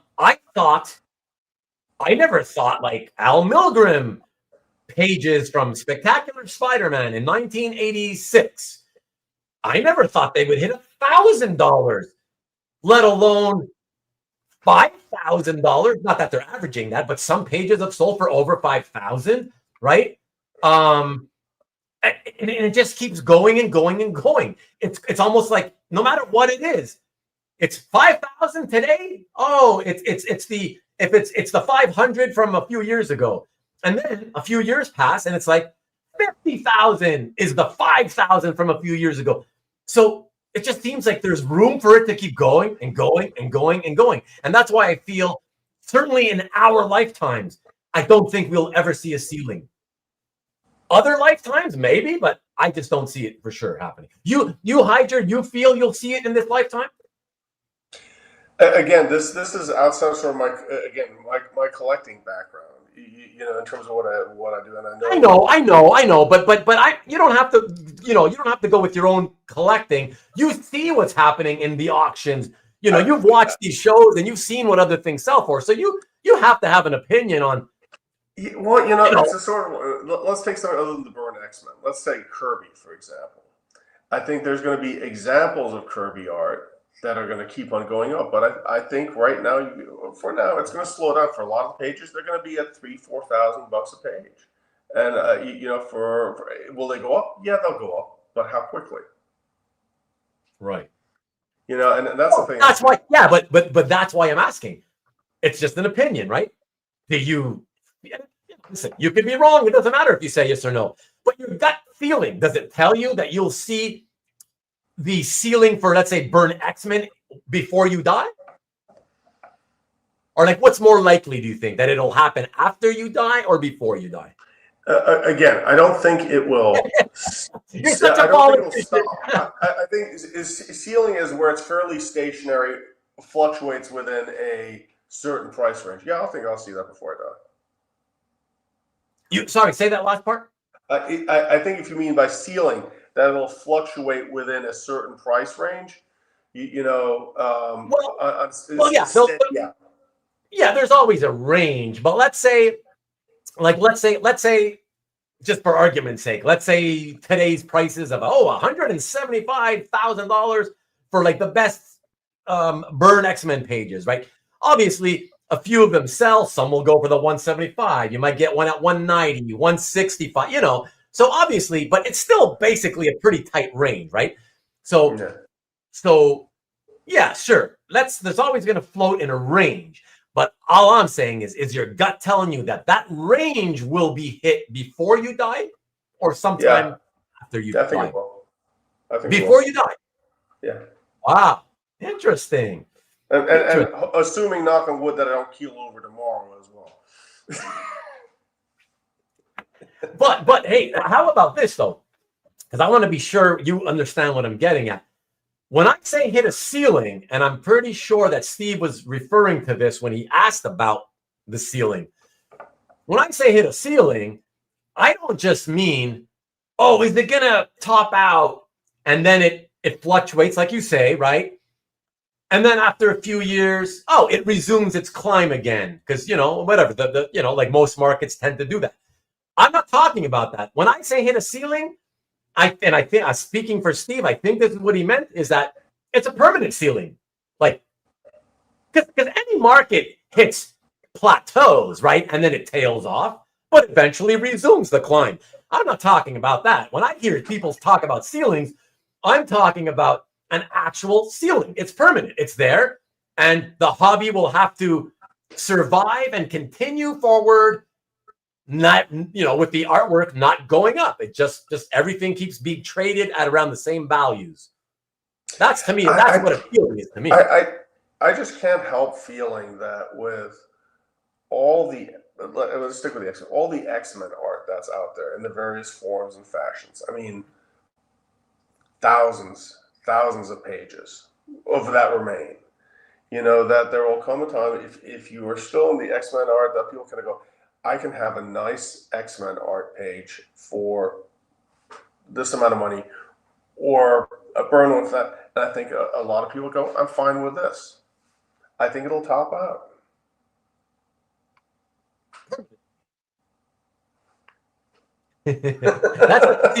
That's a tougher one to kind of prognosticate, isn't it? Yeah, well, I mean, the reason I just say that is that so much right now is still driven by nostalgia, and the question is how much will getting rid of that.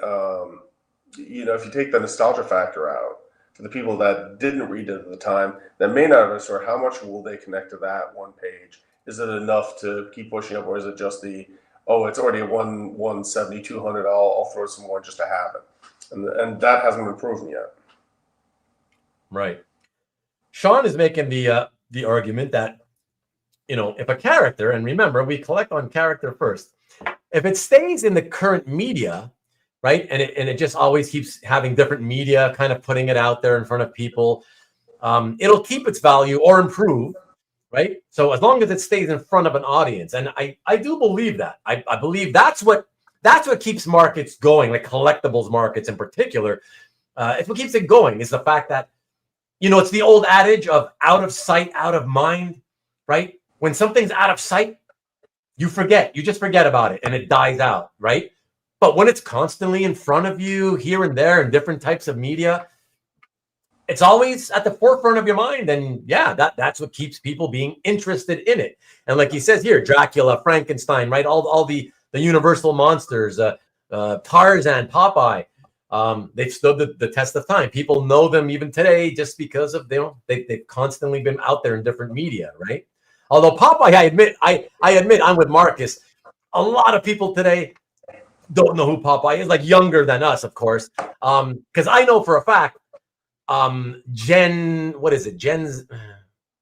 Alpha now. Millennials. Right. I've spoken to millennials who don't know who Archie is. Archie, what's that?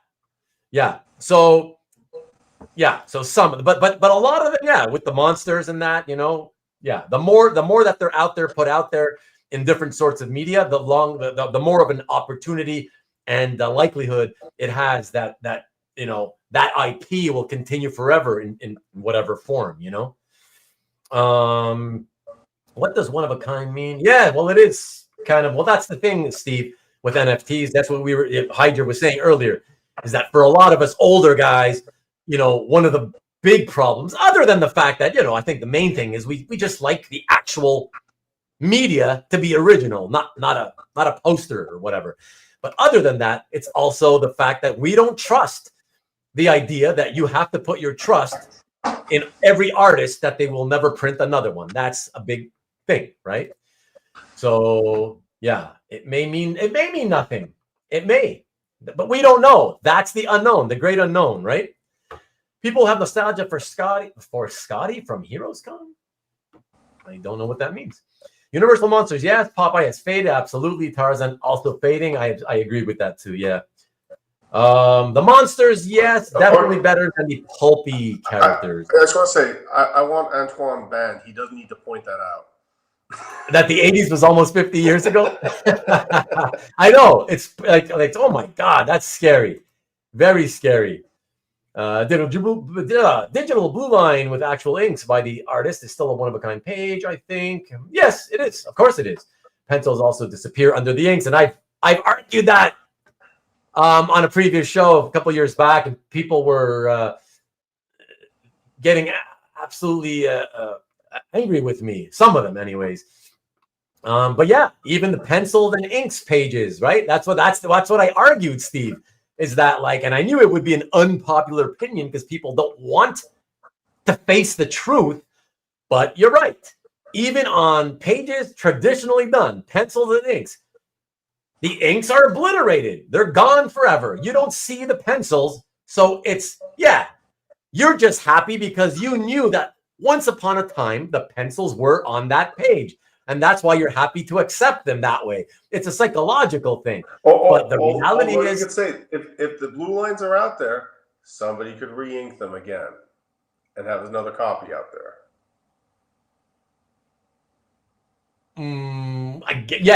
it's possible. Yeah, that's possible. But it doesn't change the fact that traditionally done art, yeah, yes, it's pencils and inks, and we know it is. But you don't have access to the pencils anymore. They're no longer there. You only really truly have the inks because you cannot pull back the inks and look at the pencils. They're gone forever. Yeah. You know? But anyways, Burn Dark Phoenix TPB is probably very widely and continuously printed. I wonder who has the cover art to that, man. I've always wanted to see if I could buy that. Sean, you don't collect by storyline, only character? Loner Ranger. Oh my God. Loner Ranger, what are you doing once again? Only showing up at this point. You showed up and posted this at 4:21 in the morning. Holy cow. External factors, as yet unknown to the hobby, will affect the eventual outcome of prices up or down, such as life. Indeed, indeed. Heidjer is a trooper. Ruben is the pooper. There will be a ceiling when the sun supernovas. That's a pretty far out outlook for sure. Happy thought, yeah. I collected stamps. They did well at auctions many years ago. Hey, stamps, we don't think they have sort of a big following, and maybe they don't from a people, I don't know, a younger person's perspective, but a lot of them still have a lot of value. I know that. I love stamps, Ian. My grandma would send me loads every month. All right, I'm waiting for the Stamps Cinematic Universe. My grandpa was an antiques dealer, passed me down a minor collection and plummeted in value. He didn't have the good stuff then. Loving this episode. Flashback to some of the Rubens marathons. Another classic. Thank you, Shaggy. My favorite stamp book was the NASA space album they did. All right, let's not talk about stamps. Guardians of the Forever stamps. I think the moral of the story, let's just enjoy the ride. That's true, Compson. Yep. If they made a Guardian stamp, you and your stamps, you'd be on it. Permanent sealing, yes, Ruben, that's what I was asking. Thank you for clarifying. He meant a permanent sealing. I just can't see that. Again, because there's no precedent for it, right? Think about the people that collected comic books, magazines, I don't know, whatever, in the early part of the 20th century, right? So for you, not for those of you not mathematically inclined, we're talking about the early 1900s, right?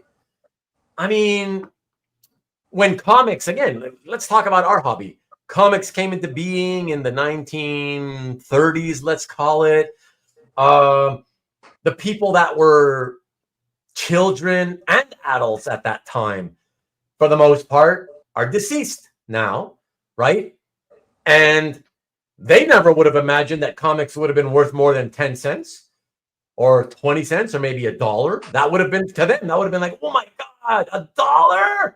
I paid 10 cents for this. It's worth 10 times more, And all this time later, almost a century later, we're at the highest it's ever been. It's like the stock market. It's like, yeah, there's some peaks, ebbs, and flows. But when you look at the long-term 100-year chart, right, it's still basically like that. And so since we've never really seen a ceiling in our lifetimes, and the people that have already died never saw a ceiling, that's what makes me feel like, why should we think that there's going to be a ceiling in our lifetime or future ones? You know what I mean?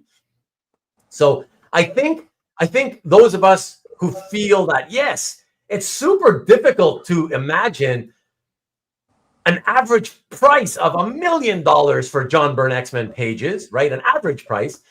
It is today super hard to imagine that could possibly happen. But so too was it. It had to have been impossible for people to believe 40 years ago that any original art would hit $10,000 a page, let alone much less $1 million. You know what I mean? So that's why that's what makes me believe. I don't believe in the ceiling theory. I can't imagine there would be. As hard as it is to believe today that $1 million for something could be an average, I believe it's possible. I'm not saying that's what I believe is going to happen. I don't know what's going to happen. I'm not going to prognosticate that far out, but I do believe that, yeah, it hasn't happened in our lifetime, in previous lifetimes, so why should it, you know? Enough people buy up the nice art, then it becomes very rare to show up in auction when the prices keep going. Yeah, I mean, that's a good point, and that's why I think that's what could make it possible, that it will always keep going. Sky's the limit, says Rick. Are Mickey Mantle rookies cheap yet? Exactly. He's been dead for a few decades, right? Hasn't played since most of us were born. You know what I mean? And yet it's at all-time highs, right? They know Riverdale, right? But it doesn't, still, yeah. A lot of them didn't watch Riverdale, believe it or not. Some of them did. Ruben is referring to Archie Bunker.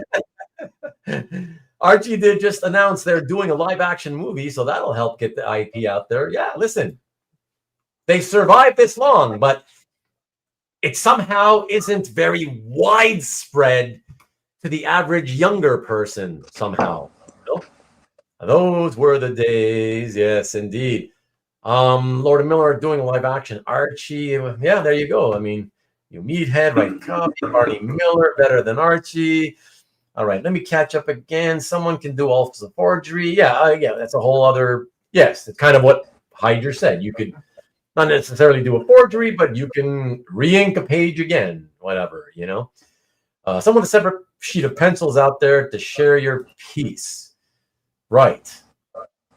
No, Heidjer, that would be forgery. You could forge anything if you're good enough. That's true. And there have been a couple of forgeries of published pages before, but to me they looked, I know that not to everybody don't have the good enough eye to be, a lot of people would have been fooled, but there's always somebody out there who have really good eyes, and they'll point that out, and you'll know. It may be too late for one person who bought it as a forgery, of course, but at least maybe there's some kind of way to figure out, once the news comes out that there's no way that's real. Well, that's how you know what we've arrived as collectors. There's actual forgeries going out there at that point, of published stuff. Yeah. Yeah. Yes, exactly. Abe Vigoda and Bill Vigoda brothers. Yes. Magazine artists from 25 to 100 years ago still hold their value. But that's more because it was never really worth much until, I don't know, the 1980s. There started being a bit of a market built for them, for that stuff, And then honestly, when Heritage started getting into it in the last 20 years or so, it kind of, gave it some more value. But it's not a big market. Ruben really only wants his Hulk 272 cover to be worth $100K someday. It's already worth over $100K. Are you crazy, Tom? Are you nuts? If the 264 cover, first appearance of Sabra, for crying out loud, if that thing is $169,000 or $164,000 because of a minor character first appearance, the 272 cover, first time that Hulk is able to, Bruce Banner is able to turn into the Hulk and control the brain and keep his brain, way more important. And it has been undervalued ever since that comic came out. That's way more of an important point in Hulk history than Sabra's appearance. And if that thing went for $169, mine is $250. So, yeah. And that's the ceiling. What's that, Heidjer? And that's the ceiling. There you go. No ceiling on my 272 cover. Sorry, Sean. Parish, great artist. Indeed, Lone Ranger. Yes. Look at those Beanie Babies. Yes, that's dead. But yeah, people knew. I certainly knew that was going to those be are manufactured collectibles. I mean, right. that's Mass produced, manufactured crap. Exactly. Hey, a hamburger will be 500 in the future too. Rick, it might. You never know.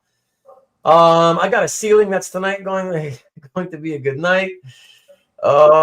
Speaking of ceilings, if you look at fine art, there are only, that's what, on a few occasions, Heidjer has pointed out, only a few people in the world who can afford Da Vinci or a Rembrandt, and those few people are the market for those. Yes, I guess so. Well, but they're not, because they're all in museums, and occasionally one private one will come up, and that's why. And again, it's scarcity. But then again, what is a few? We say a few, but is it really a few? It seems to me that in the United States alone, there's over 1,000 billionaires. That's crazy. So yeah, but if one Da Vinci comes up, because I think that's the Salvator Mundi, that one that came up recently, that wound up somewhere in the Middle East. I mean, there's just not that much out there. I mean, it's again apples and oranges. There's just more comic art out there. I get that, but I also believe there's more overall collectors in the comic art collecting market than perhaps in the super high end fine art market. Yeah, so it's all relative, right? But I don't even think it's only scarcity, Heidjer. I don't think it's just the scarcity factor. Like we keep saying, like a lot of people think, oh, there's only a few people who can afford that stuff. I don't believe there is. I think when you hear these numbers, like, hey, in the United States alone, there's over 1,000 billionaires, right? To me, that means, holy shit, there may be hundreds. There could be a couple of hundred people, right, who not only can afford to buy, the vintage Italian masters, the Dutch masters. There can be hundreds of them. And as you say, because that stuff is so rare, if you did have a couple of hundred billionaires that are interested in going to the auction and bidding on those pieces when they come up, that's why that stuff can continue to go for tens of millions, hundreds of millions. And eventually there may be a piece that goes for $1 billion and more. So I think, Peter says, yes, true, magazine and book illustration is adjacent to fine art and gaining recognition, but the supply of comic art is much greater. But again, it seems to have more people involved, as I say. So, and it's you got to keep those things in your thought process, right? It's all relative. Secret Wars era Smart Hulk, they should go crazy over. And there's Derek, there's one of the Hulks that was eventually, now these days it's referred to as what the hell, that's Professor Hulk, right? Professor Hulk. Well, Hulk 272 was the first time ever the character got the ability to control the right? Yeah, the brain. So that started all this whole Smart Hulk, Professor Hulk, all this whatever, So yeah. Ruben, you slam Al Milgram's art, and yet you think your cover is increasing in value. I've always said, for the most part, he was much maligned, and I think deservedly so. But I've also always said, Sean, I think, like most artists, even ones that we don't find are the greatest, he had his bright spots. And as a cover artist, I think a lot of his bright spots came as a cover artist. His run of spectacular Spider-Man covers, I thought a lot of brilliant stuff there.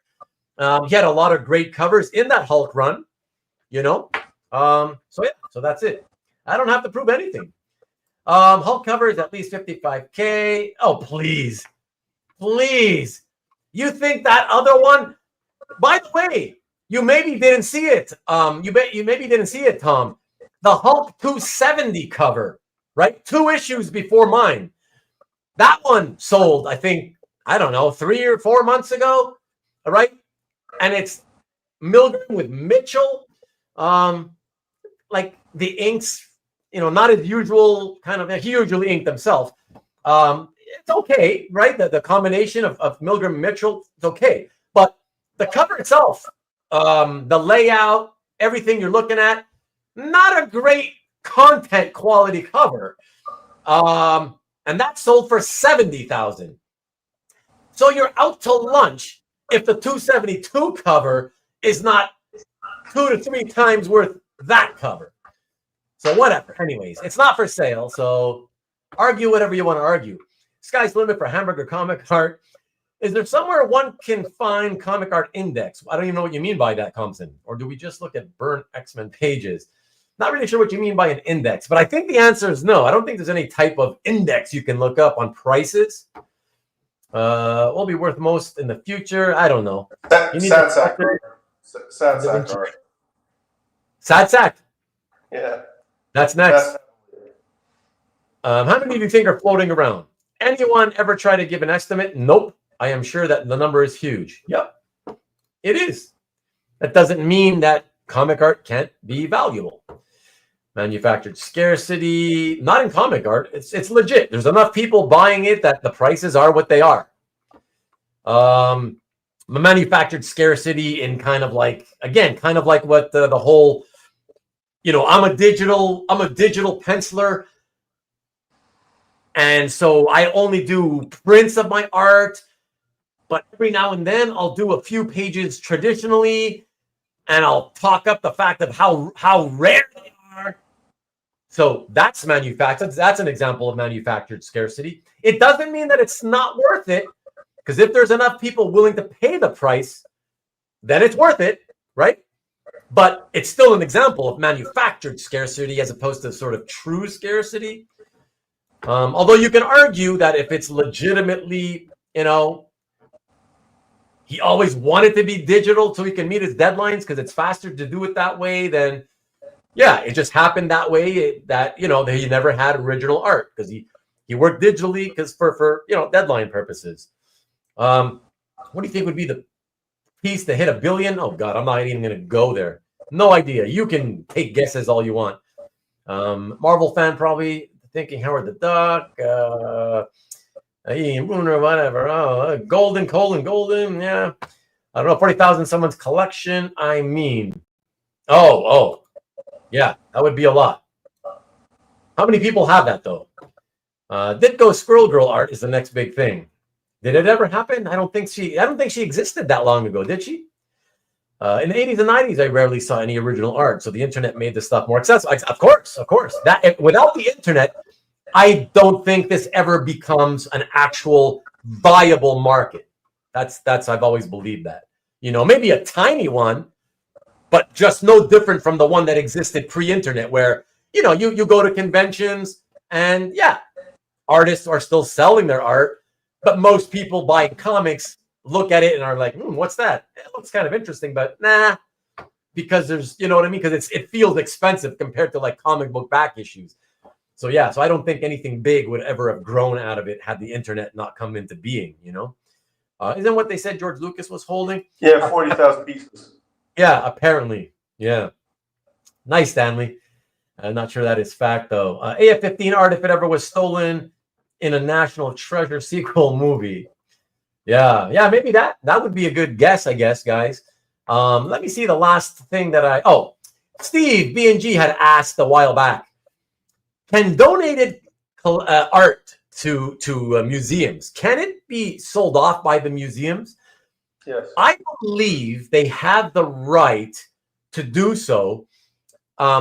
Perhaps, though, I think there are certain exceptions to the rule whereby, there are times where when somebody donates to the museum, they put it in paper that, hey, we're only doing this conditional upon you guys not only showing it every so often, but also that on the condition that you do not sell it. You never sell it, so that can happen. But other than certain exceptions to the rule, I believe, I'm not going to swear to it, but I do believe As long as there's no agreement put down on paper, I believe that they do have the right to sell it if they want to.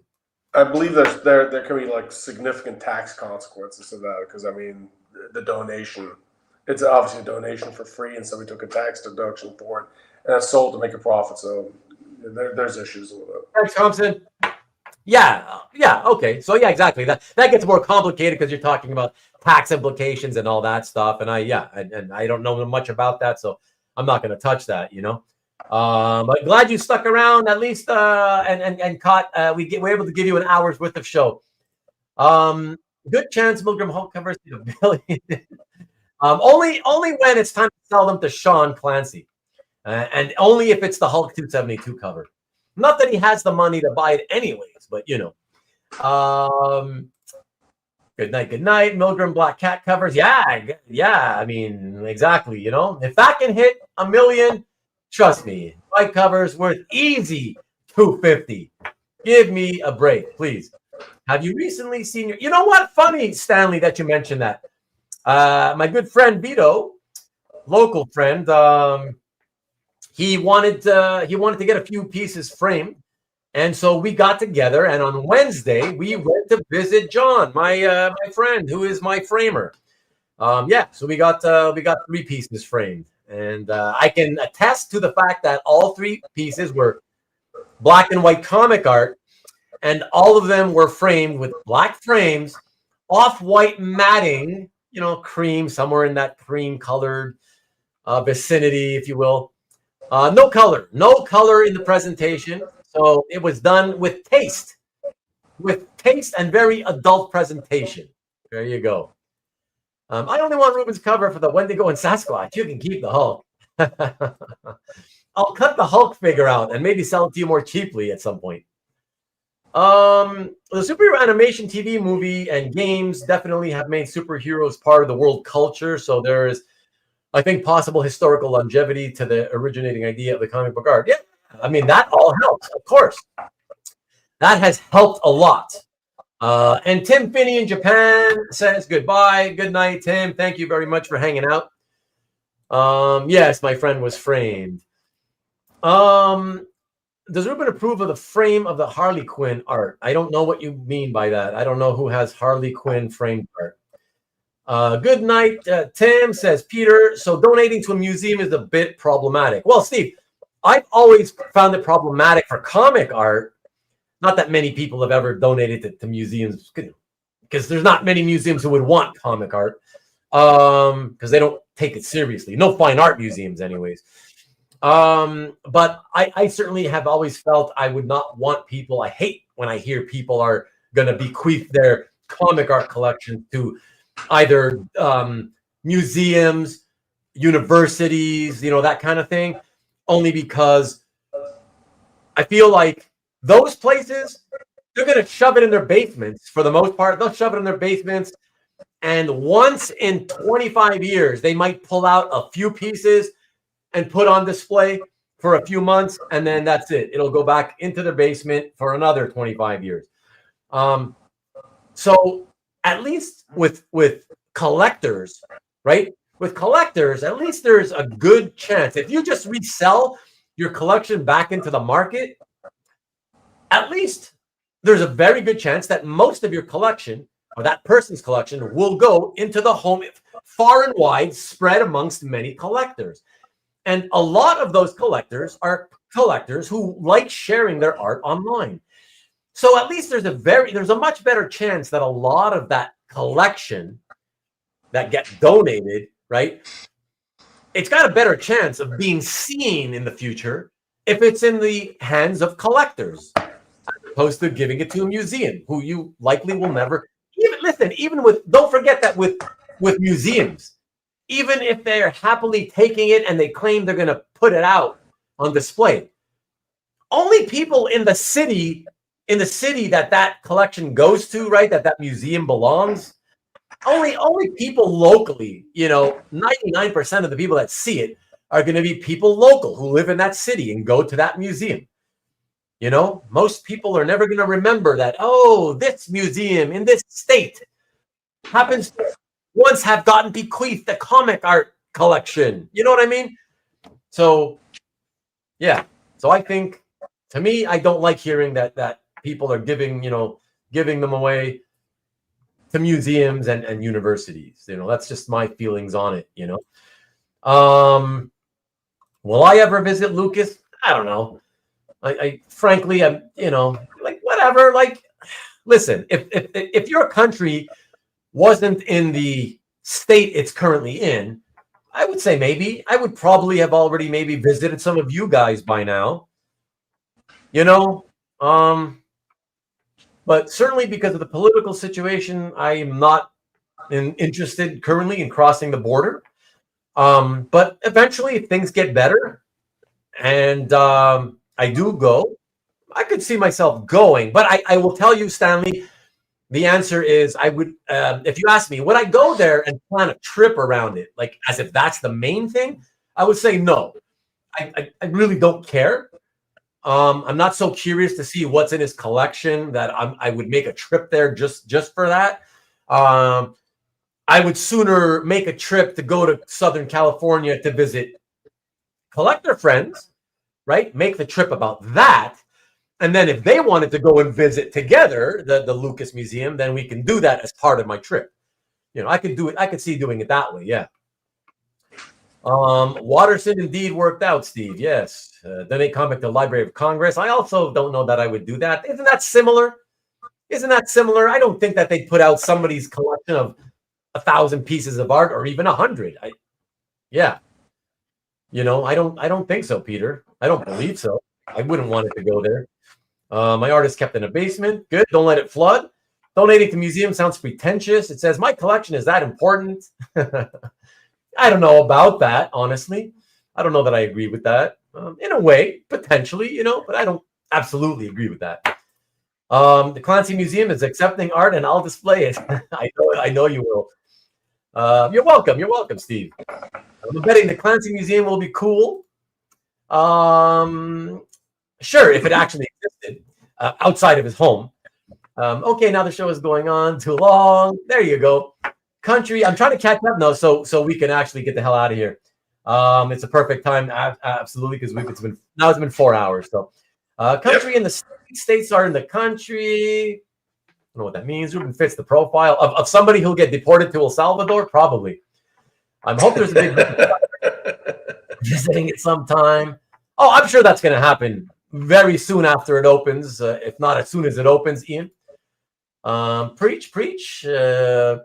Hang in there. It's almost over. I love George Lucas and live in SoCal, so I can't wait. Yeah, well, sure. Listen, obviously, it should go without saying, Goon. Anybody, really close should go. Of course. But I'm in a different country. I've got a border to cross, blah, blah, blah, whatever. You know why. So, but no, it's not just that. It's, like I say, always. I'm more interested in visiting friends and hanging out and doing things with friends than just, let me go look at more art, So it's more about that. So yeah, I'm still pissed the Lucas Museum didn't get built in Chicago. Of course you are, because now you can't walk to it, Tom. What's up, buddy? Keep asking questions. No, don't. Ruben wants to do a Big Bang Theory Lucas episode. Would the show be over if I didn't leave this comment? We'll see. What are your thoughts on KFC's Pickle Pepsi? I'd never even heard of it. Heidjer, I think you're joking. I'm assuming you're joking. I hope you're joking. That's disgusting otherwise. Heidjer has to pee. That's a little TMI.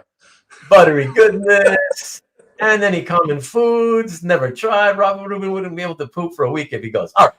In all seriousness, everybody, I will not be. Don't bother with the questions or comments. I'm not looking anymore. I'm going to leave you guys here.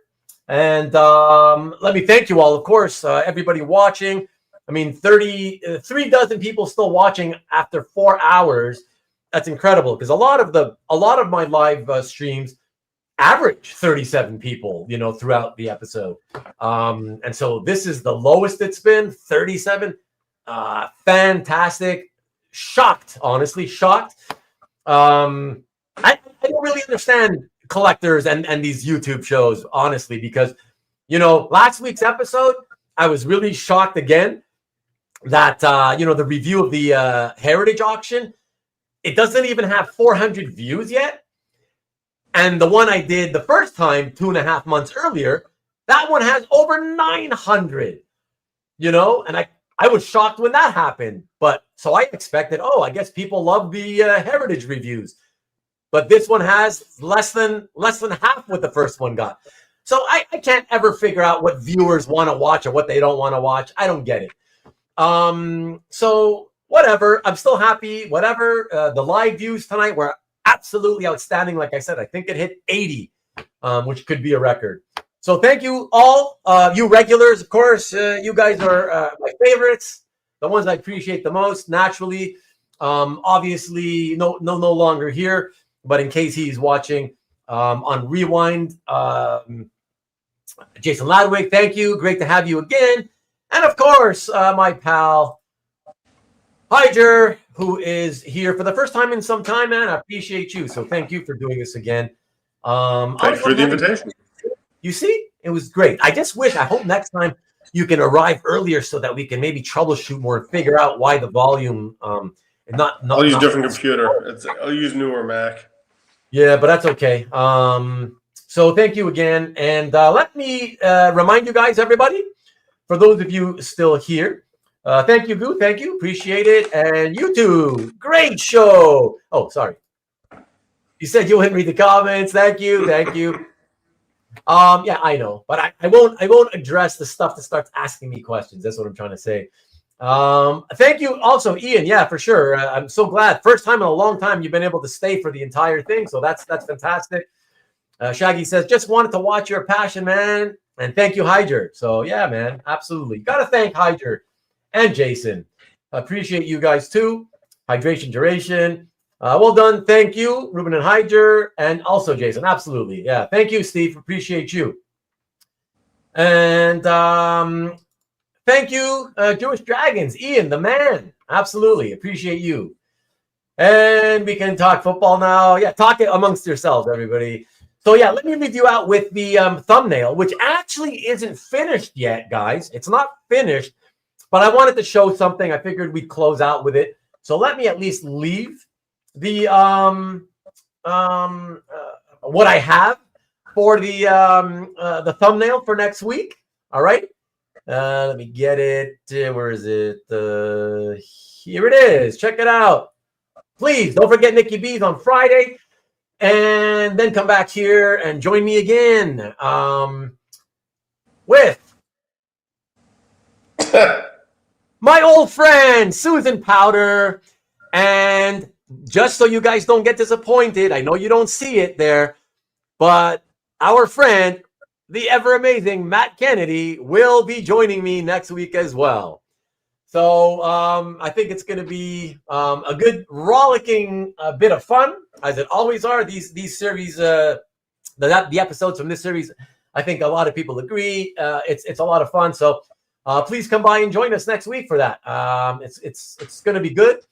And yes, exactly. Go blue, go blue. I'm going to end that way, though. I'm going to end that way, Tom. Don't worry, man. You got to give me the second to finalize it that way. But yeah, have a great week, everybody. And yeah, we'll see you here next week. Same time, same channel. And as I always say, everyone, forever, go blue.